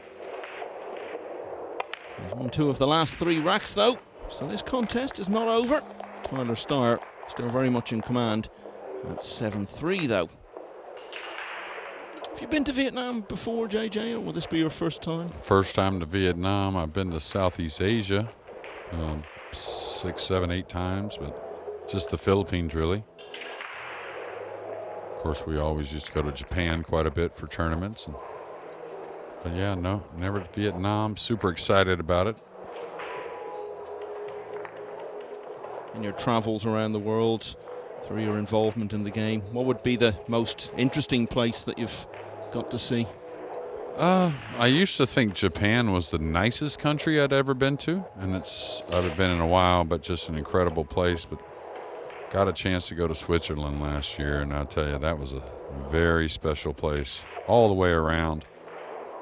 I think the only difference is they spoke a little more English in Switzerland than they did in Japan, but both very beautiful, very clean, never felt a hint of crime or any worry of any crime, and just really a special place, both of them, places. Yeah, Japan's influence really on the game has ebbed away a bit. There were some very good Japanese players over the years, and not so much now. Yeah, and you just kind of wonder why. A lot of pool rooms, still they have a couple big tournaments a year. I think they still have the All Japan Championships for the most part. That's in Osaka. Oh, nice shot, bleeding the cue ball between the 7 and 4. That's made things a lot easier to get back on the pink. One thing I know about Japan, baseball obviously is massive there, and it just seems to get bigger and bigger all the time, and it's just so much to compete with. I remember being in Japan for the Football World Cup back in 2002, and at one stage I was in a room that was 50 floors up in a hotel right next to a huge baseball stadium, so I was looking down right over it, and it was completely packed. A sight that really encapsulated the obsession with the game there. Of course, the big game there is golf. It's so popular that there are people who never even actually get onto a course in their whole life. They can only go to these massive driving ranges, so a lot for pool to compete with in Japan. And it's doing great in Vietnam at the moment, and we'll see that for ourselves in a couple of weeks from now. Meanwhile, back here in the US Open in Atlantic City, Jose Alberto Delgado looks like a player who still believes he can win this match. He's giving us all, and he has a chance to pull another one back here. Yeah, and I'm wondering what the situation here is. I think the pink goes by the 6 easily, and if he can get out here, ooh, maybe not. Maybe he has to play a bank on the pink. This is tight. But if he can get out here, talk about one heck of a rack. An opening 2 ball that was nice, the 3 down table. He's got to shoot the 4 here, whether it's a bank or not. Get on the 5 to get back on the 6. So, and I think he's got to play the bank shot. Looks like he's playing it with a big draw stroke. I caught it, missed it. May get fortunate. Well, he's going to leave a shot, but no easy one with the cue ball near the 9. And yeah, baseball's been a professional sport there for a long time, and it's just going to continue to grow in popularity because they send a lot of great players to America. Some of the best, actually. Maybe might end up being the greatest player that ever lived in Shohei Ohtani. One of Phil's favorites, of course, L.A. Angel, at least for now. But I played golf in Japan one time, Michael, and it was one of the best experiences I've ever had on the golf course. And Tyler was trying to simplify that shot there and just accept a long one. And I'll tell you what, we're trying to creep into a match here. Well, we've talked about his better attitude now. I don't mean in the sense that he ever had a bad attitude in the past, in the traditional sense, but just at times he's done himself in mentally, and having been in such a strong position, if this match goes close, some of those old demons could resurface for Styer. Yeah, and well, you've been to Japan, so you know it's 80% mountainous, right? Or so, maybe even more. And so I played a really, really nice golf course in the mountains, and you wouldn't believe it. They had moving sidewalks from greens to the next tee box. Yeah, I've heard about those. Yeah, they had, I think, 3 on the course we played on. Me and Corey Deuel played together over there. Tell you a funny story about that later. Get time. Or actually, I should let Corey tell you. It's even funnier that way. All right, a little off angle. Got to just pay attention coming out for the 7. He's going to play for the corner. Does that mean he's moving forward to try and get the 7 in the side? I thought he could knock this in the side and just come out a little bit for the 7 in the lower left corner.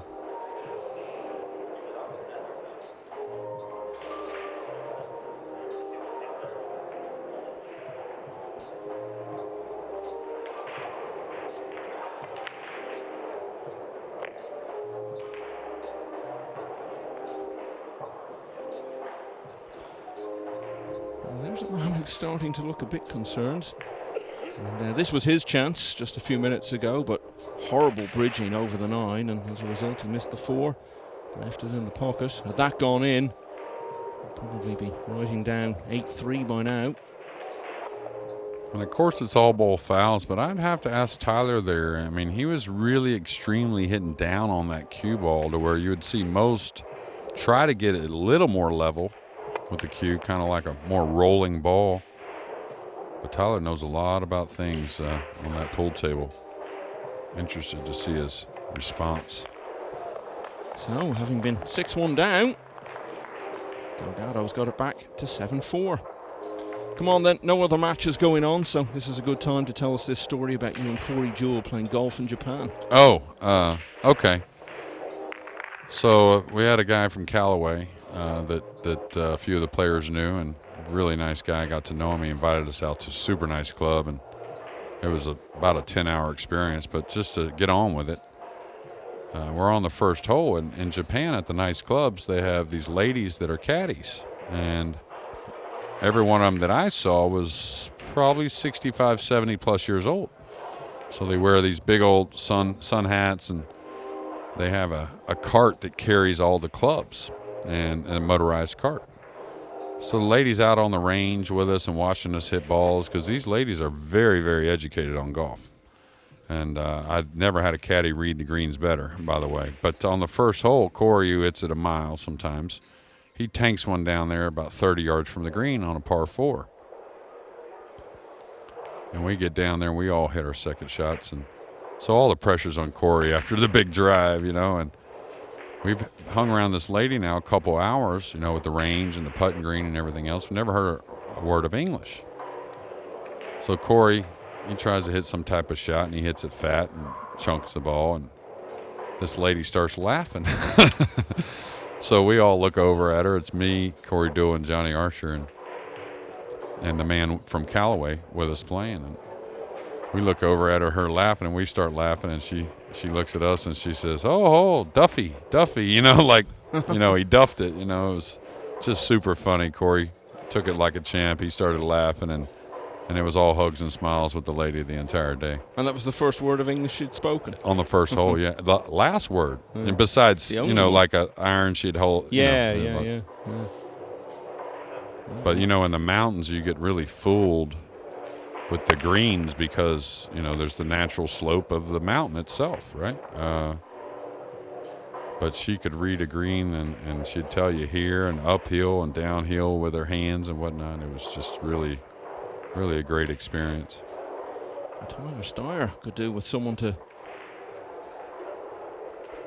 tell him what to do here, because it's all going wrong for him now, and this is a chance for Delgado to get back to only 2 behind, and we're about 7-4.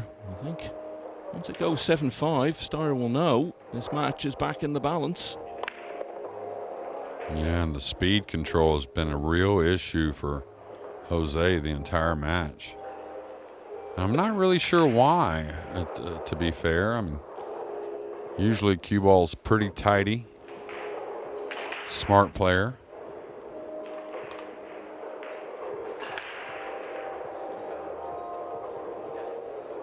Oscar Dominguez practicing away to our right there. He's been on that table for quite a while. I think he's trying to impress you, Jeremy. He knows those Moscone Cup picks are coming up. All right, playing safe here. Really nice cue ball there. I'll tell you, he's put the 2 in a tough position.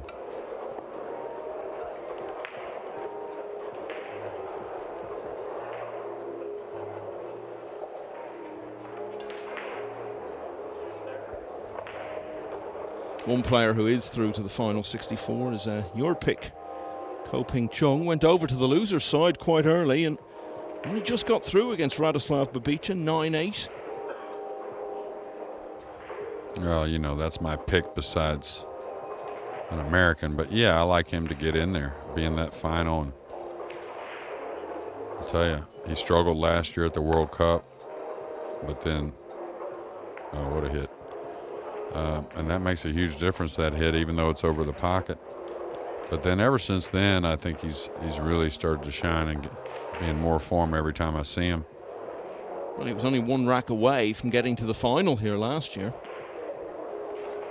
Yeah, and it's just a tough customer, that Ko Ping Chung. All right, looking to play a real first here. I don't know if that will get there. In theory, I kind of like it, but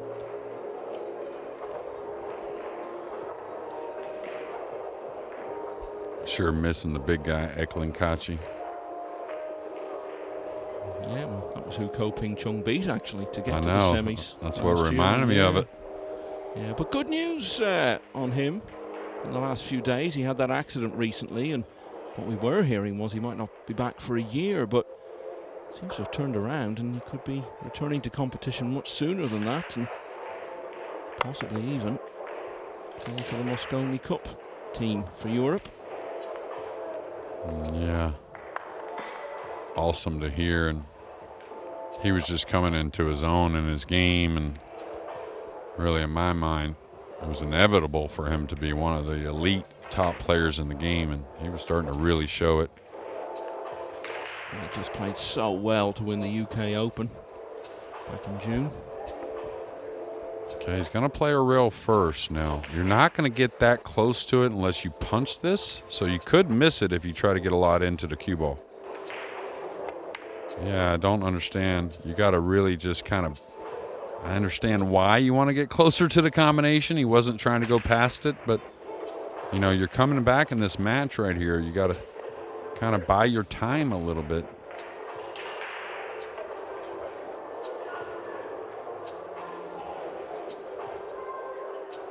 Well, you spotted the danger.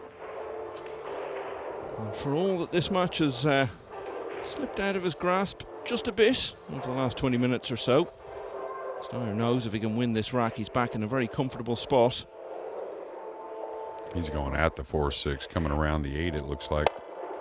Oh, he hit it thick. Didn't cheat the pocket how he wanted to really promote the cue ball movement, and now a big decision. Can't go for the combo. Cannot do it.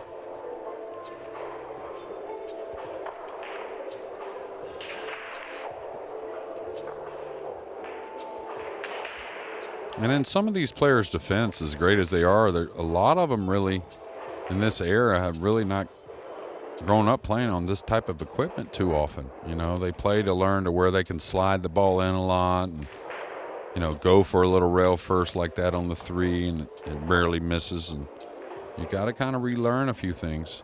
He's banking the 4 around a few rails, trying to drop the cue ball behind the purple.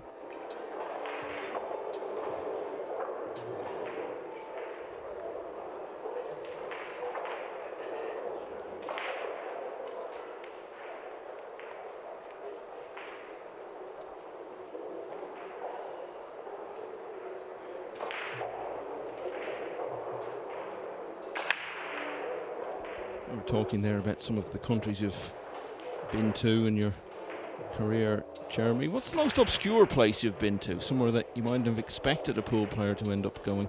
Anywhere come to mind? I don't know, Atlanta, Texas, maybe? I don't know. A small town up in East Texas. I don't know. Never thought I'd really make it to Gibraltar, but that was kind of neat. Of course, right? Yeah. World Masters. Yeah. Really never thought about making it to Poland, to be fair. A great shot there. And is he going to get any reward? Yes, he is. When we were surrounded by all that snow in Kielce, you might have thought you'd never get out again. Yeah, it was just blankets of snow every day. And it was amazing how well they kept the roads and everything going around there, because it was really coming down. I had a couple really energetic Uber drivers that kind of like to drive in the snow. It scared me a little bit.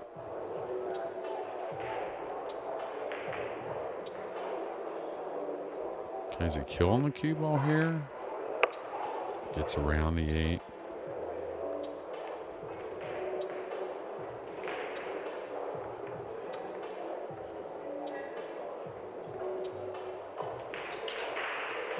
I know what you're saying about Gibraltar, though. Sometimes it's the small little places like that, these tiny countries, that can be the most memorable. I know with the football, I've been to countries like the Faroe Islands, San Marino, Andorra.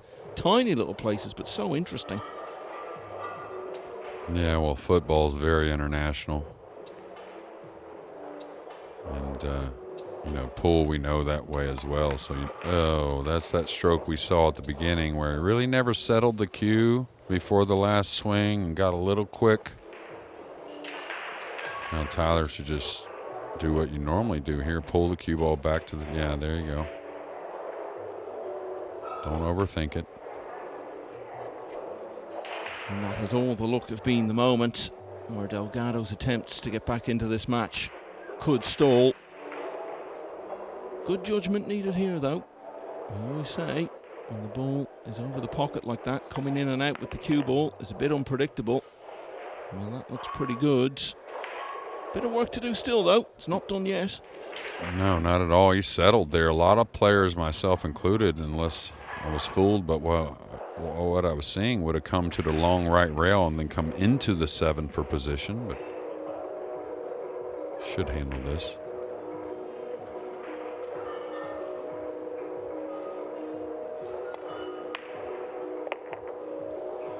Well, he has. He should win the rack and finally get to the hill.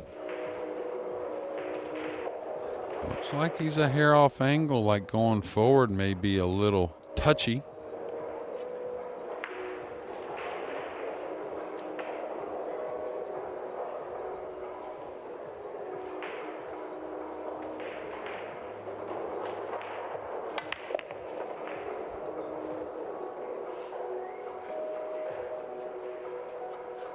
Yeah, and that's a prime example of just swing the cue. Usually that's when your speed's the best.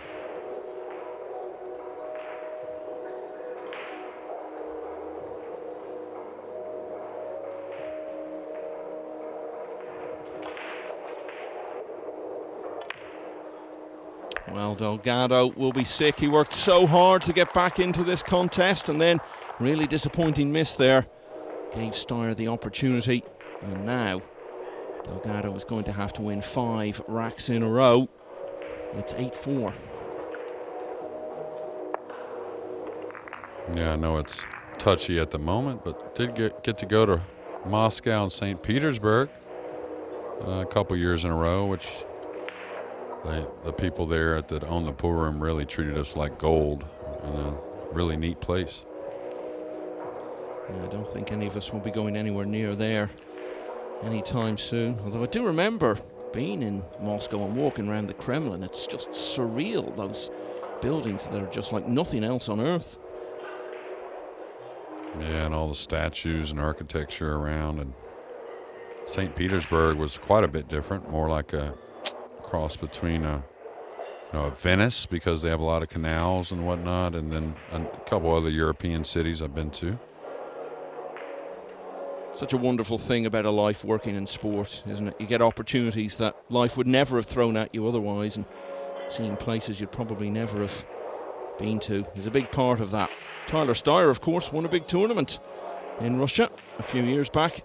Now he's just looking to win this match. Needs one more to do it. Oh, is he going to finish? Oh. Well, we thought for a moment there he might round it off with the golden break. Well, he's come with a few of them, these long-distance shots from the end rail with the ball not near the pocket. And this is really where you're working on your technique. And not saying he's going to shoot at this. I think he is. Well, maybe not. Maybe he's going to chop it because he hadn't really thought much about position. Cue ball going towards the 4. But what I was going to... Oh, that's super unlucky. Oh, wow. Catch it just perfect to kick the pink up and hold the cue ball right there. He's going to look at the jump shot, but I don't know. I think I really entertained the kick here. These great players, whenever the object ball's near a rail and you're not too far from it, you can judge a lot of things. So, of course, I don't jump the ball like Tyler Styer, so that makes a huge difference.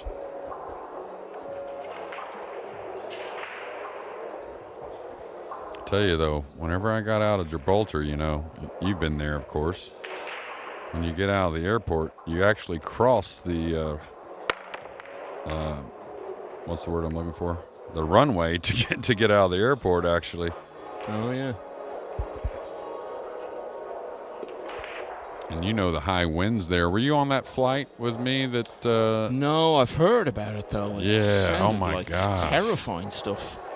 Yeah, just we basically landed for about 150 feet, and I was right over the wings, and you could just feel the full-blown thrust of the engines to take back off.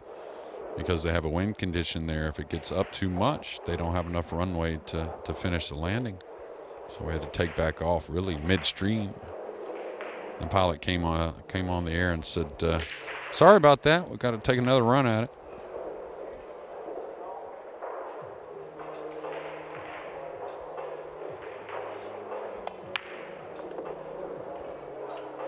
It's a super nice shot. I expected to get a little more rub on the 9 ball, which would have developed the pink 4, and I think he's got to jump at this. Could swerve it.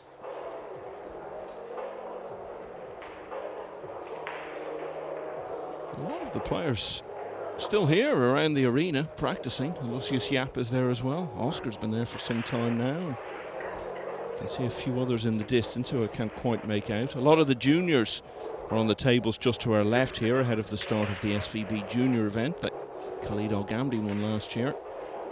Well, that's a great look at what he's facing, and not easy. And I don't know how many of the winners I saw, as soon as they won their match, went right over to get on a practice table and get more time in. Oh, really nice. He's going to get an awkward angle here. He's got to draw the cue ball back. And of course in snooker, they don't play a lot of swerve shots. I believe it's got to be a pretty easy one as far as pocketing a ball, but always amazing to me how much and how easily the pool players kind of gauge that swerve. They're so accurate. That's more of the complete stroke. That's why he got so much out of the cue ball as well. I don't know. How much of the 9 is he catching here? If he's not catching much of it, this could be problems. Because he's not going to baby it. And if he's not catching much of the 9, he could end up on the side rail over here just above the side pocket. Boy, you hate to go down trying to hold the cue ball and end up missing that 6 in the side because of it.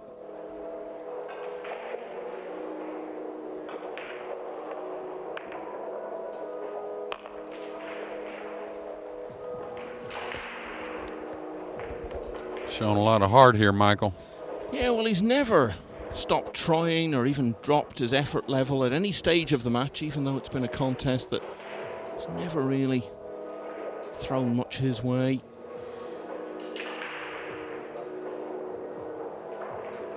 Obviously had a good chance to win the previous rack and get back to 7-5, and a bad miss that let Styer in, but he seems to have put it to the back of his mind and he's still giving of his very best here.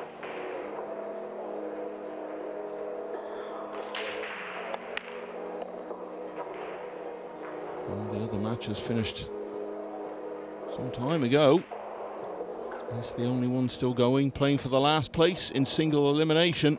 And Jose Alberto Delgado has certainly not given up on claiming it. Needed to win 5 in a row. There's 1.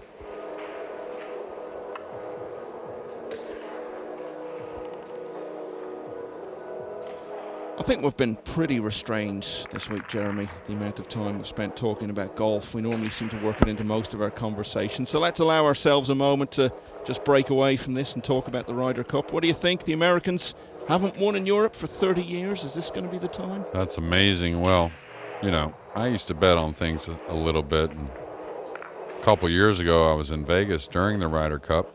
Or was I here? Maybe I was here.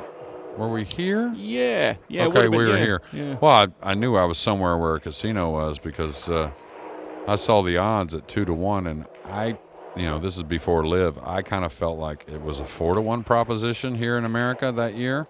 Just the American team looked so stacked, and I know the European camaraderie is a big thing in that Ryder Cup, but now, you know, they haven't won in 30 years, and they're a 3-2 favorite, I think the Americans are, the odds, but we'll see. I mean, I think they can win. I think the Europeans side of things do everything they can to set up the golf course to where it favors them a bit, and that's what they should do as the host country.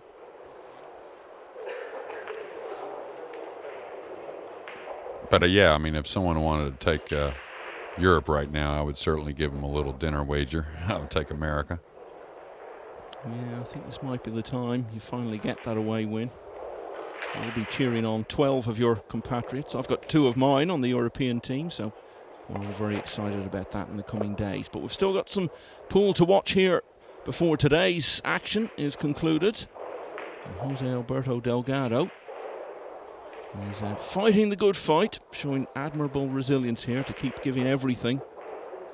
Remember, this is losers' qualification, so unlike most of the matches we've watched on the main table over these last 3 days, there are no second chances if you lose. And you know, I know why you said that. It looked for a moment as though he had missed an easy 3 there. Yeah, subtle speed off a soft angle helped him there. And I'll tell you what, he's fighting. One thing about that Ryder Cup, I was, of course, I'm captain of the American side of the Mosconi, so I was a little surprised with the Justin Thomas pick. Not totally, of course, but a little bit. But I thought there were some players that really played well this year that maybe were a hair more deserving.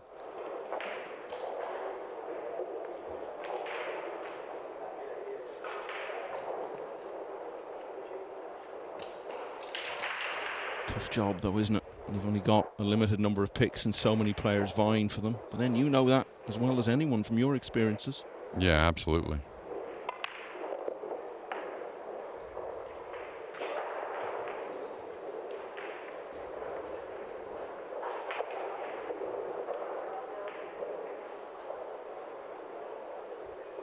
All right. Keep it simple. 1 or 2 rails. Just depends on what you like. Came twice. This would be incredible if Delgado won this match the way it's gone. But if he puts this 8 and 9, it's 8-6, and he can always win from that position. Probably playing some of his best stuff now of the match, really, the last few racks. Yeah, stroke looks a little more loosened up. Broke the balls better. And that is 8-6. Ryder Cup and Mosconi Cup, all these things give us great memories over the years. I'll tell you, from a personal point of view, perhaps my favourite Ryder Cup memory was 2006. So we're at the K Club, and I was there. We were in a studio overlooking the 18th. Wonderful stuff. And there was a guy with me, a technical guy who wasn't into sport at all, really nice guy. And he went out for a minute and he came back in and he said, "Michael, there's some old man with white hair outside and everyone seems to be making a big fuss of him. Do you have any idea who he is?" So I walk outside and there's Arnold Palmer, who of course designed the K Club. And well, we're in America. We don't need to tell anyone here what a legend he was. And I thought, okay, this is literally one of those things where this chance is never going to come up again. So I go down and say, "Mr. Palmer," because of course everyone called him Mr. Palmer. "We're doing a radio show in here. Would you mind just dropping in for a few minutes?" "Sure, no problem." So next thing I know, out of the blue, I'm sitting in this studio overlooking the 18th, talking to Arnold Palmer, and what an absolute gent he was. And he stood up at the end, shook my hand and thanked me for my time. Great moment. Yeah, it's pretty incredible. And I've always heard good things. Had a little connection with him at I don't know if you remember Kenny Knox. Yeah, of course. Well, his brother was a very big pool guy and owned a pool room in Tallahassee where they're from, and his name was Larry Knox. And we're riding around Orlando, me, him, and Johnny Archer and Nick Varner, trying to decide where to play. And he said, "Well, y'all want to play Bay Hill?" It's Arnold Palmer's home course. Yeah, well, why wouldn't we? And this is only a couple weeks after the tournament. And he said, "Well, hell, Kenny's real good friends with Arnold. I'll just have Kenny call Arnold." So he hit up his brother, and about 15 minutes later, we had a tee time. And did you meet Arnold Palmer? No. He wasn't at the course. No, we just went and played. But yeah, I would have told you about that a long time ago. Uh-oh, watch out, cue ball. Okay, he's all right. He's got a little angle. His speed's getting better every shot. He knows he can still win this match. Tyler Styer knows it too. I've seen Styer just sick after so many close defeats from winning positions over the years. This will be one of the hardest to take.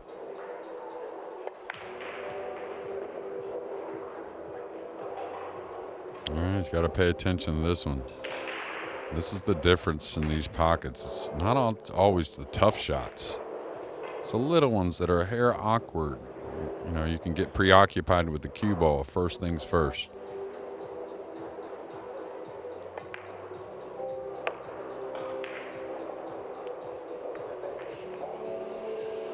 Yeah, he's not going to be happy there. It's a little flat going away. If he was straight, he could draw it easily. And the problem here is not obviously totally getting on the 6, but getting on the 6 properly to get good on the 7.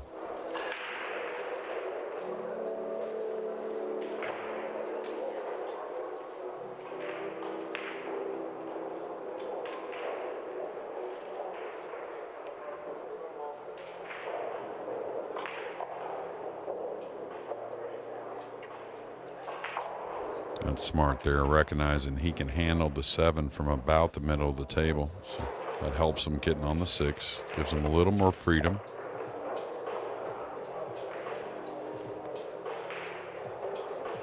Must be about, I'm guessing, 30, 40 minutes, maybe even a bit longer since John Lara finished off his match against Kang Lee and left this as the only one still going.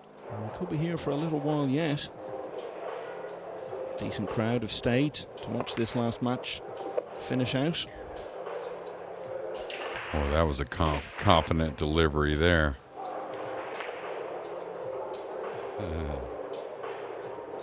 Those two have been here all week.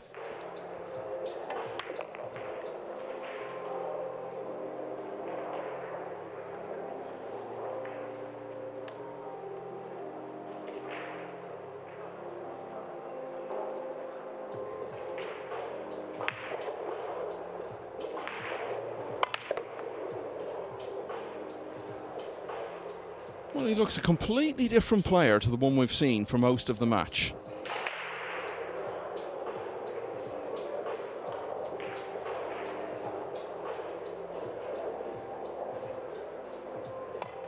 And having been far adrift for most of the match, he's now only one behind, but only just.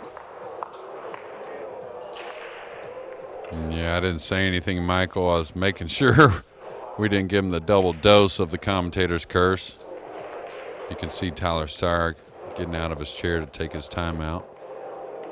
Probably a smart one.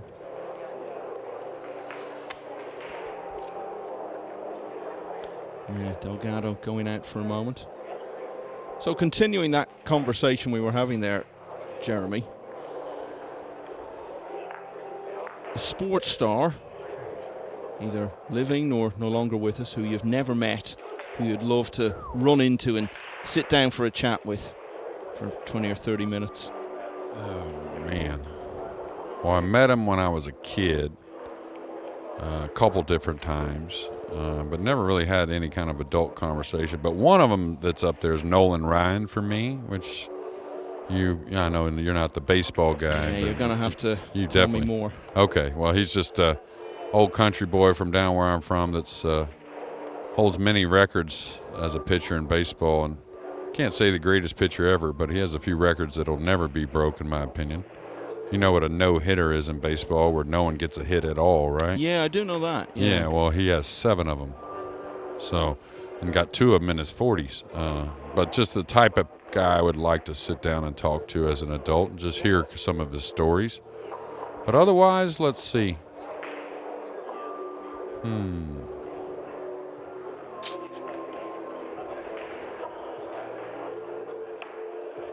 I don't know, probably Earl Campbell, which was a great football player from the Houston, played for the professional Houston team, the Houston Oilers, and another country guy from East Texas. And from what I always heard about Earl Campbell, he's just one of the greatest humans you'll ever meet.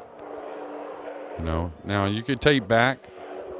I'd like to hear some stories about, you know, how sport was a long time ago, how difficult it was for some of the athletes, and you know, it's a lot different than it is today. They really had to, there were a lot more regular kind of guys. You know, if wartime came around, they had to go to war, you know, and stuff like that. So, you, Michael? Someone I have met, but only briefly, who I'd love to sit down and do like a really good interview with, is Nick Faldo, because I just loved watching him when I was growing up. He was the best player in the world, and I remember being there actually at Muirfield in '92, the first time I ever went to an Open Championship, and followed him all the way round in the third round, and then saw him on the 18th and win it. And then of course he became, for me, just one of the best player commentators that I've ever been in any sport, and he's someone I just feel I'd love to have a chat with, because everything he says is so interesting. But maybe he doesn't qualify, because as I say, I have met him in the past, but only briefly. I was going to meet him one time. He was on the same flight as me going to London. Of course, not the same part of the plane, but yeah, he was on the same flight. And then we were at the baggage carousel. He was there, I'm assuming, with his wife. And he's had a few of those. Yeah. I think this is 1999 or 2000 when I was going to Cardiff. I'd fly through London, of course, and I got a look at him, and he just looked awfully tired. So I didn't want to go up there and bother him. When you say you were in different parts of the plane, of course, you mean you were in first class and he was back. No, better chance I was in the baggage area, and him and Coach. Oh no! Oh, I thought we were going to lose the cue ball on the side. Tell you what, I think he's going to stay aggressive, cutting this 2 down the rail. We've noticed there, by the way, as we were panning across the crowd here, we saw Ralph Eckert, who will be your opposite number in the Mosconi. And Ralph is actually going to join us for a while tomorrow in the commentary box. We've had too much of the American side of the Mosconi conversation this week, JJ. Let's hear from the European camp. Absolutely. I'd love to see him stay aggressive here. You know, he's taken on all the tough shots the entire match. You know, at the beginning of the match, we almost said a couple times he was too aggressive, but we can see now why, because he's knocking them in. And this is a huge difference. You know, if we're playing on a standard table, he would already shot the 2 down the rail, in my opinion. All right, could come across the 2, come behind the 4-9 with the cue ball. Pretty easy. You're going to leave a jump, but most likely you should get the snooker. Be hard for me not to shoot from here, though.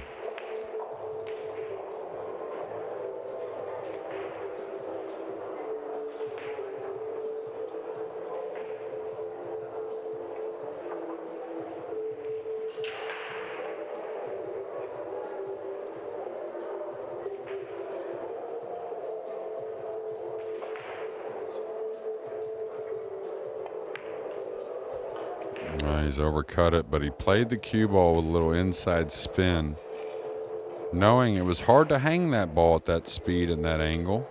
He played the cue ball not only for position, but a little protection.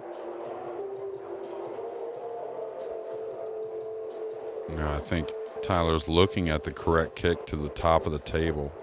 But if you're pretty comfortable kicking softly to the bottom, you could kind of just lay on the 2 off the bottom rail, knowing the 7's got the side rail covered up. I think he's doing the right thing here, though, going to the top rail. Be a little aggressive with the kick shot.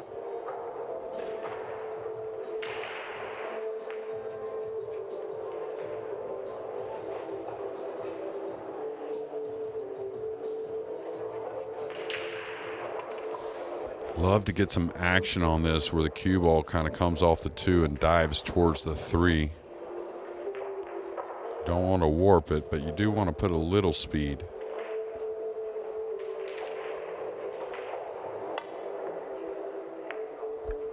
Oh, watch out, corner pocket.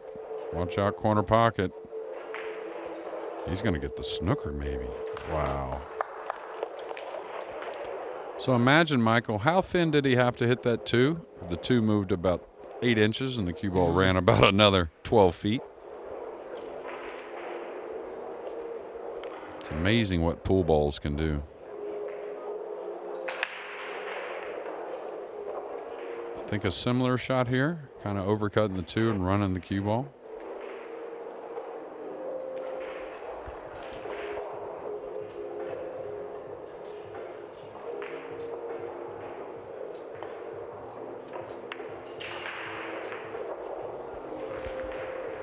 Yeah, he decided to go for it. And a little surprising, but it certainly wasn't easy.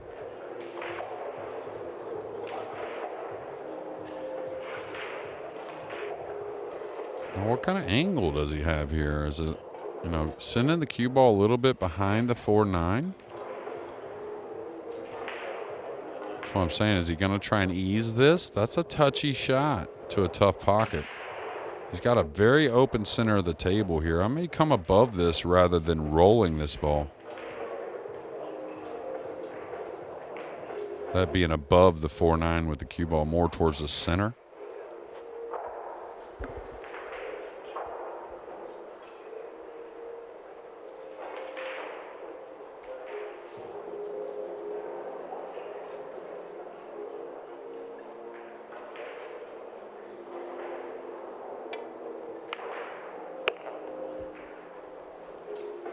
He went the other way, and now he's just got to put everything that's happened in the last few racks out of his mind. And take this opportunity to somewhat belatedly clinch his place in the final 64. Yeah, and even though losing a large part of that lead that he built, gotta believe, still very comfortable to shoot the 2 like that, right? At a light speed.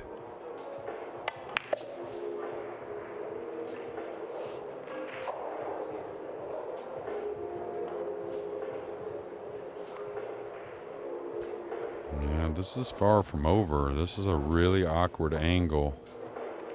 The 7 on one side of the table, the 8 on the next. So getting on this 6, pretty crucial to complete this rack. And this is a horrible shot to have when you're under that unique sort of pressure that comes with the possibility of losing a match that you looked an almost certain winner in at one stage.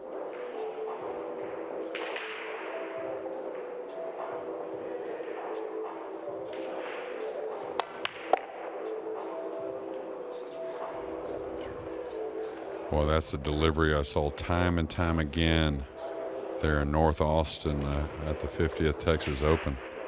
Just really aggressive through impact, not very much worry.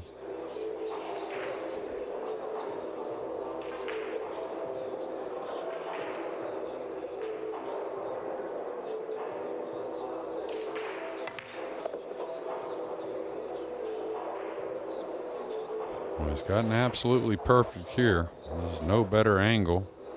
Only thing is maybe could be a little closer to the 7, but as far as something natural and keeps you in that medium zone, this is it.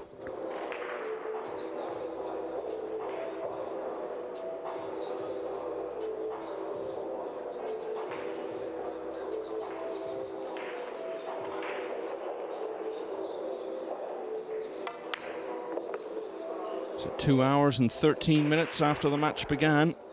It may just be about to end. And you know, Jeremy, when you won this championship back in 2003, it was the 28th US Open, and it was the 25th time there had been an American winner. And as we know, over the years, it's become much more of an international spread in terms of winners of the title. Shane Van Boening, the only American winner in recent times. He last won it in 2016. And no American even in the final since then.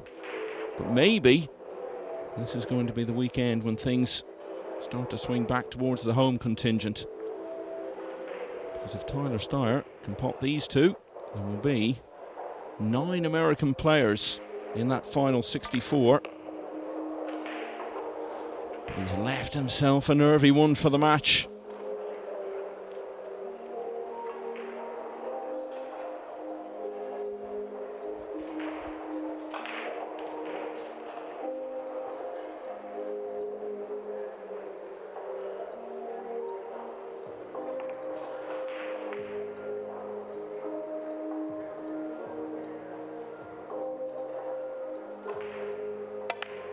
Well, he's got there in the end. Built a 6-1 lead. Delgado really looked to be not at the races at all. But he started to play a bit better and kept plugging away, made Styer wait. And in the end, Tyler Styer, when he got his chance there in that rack, he's got over the line. He's won 9-7.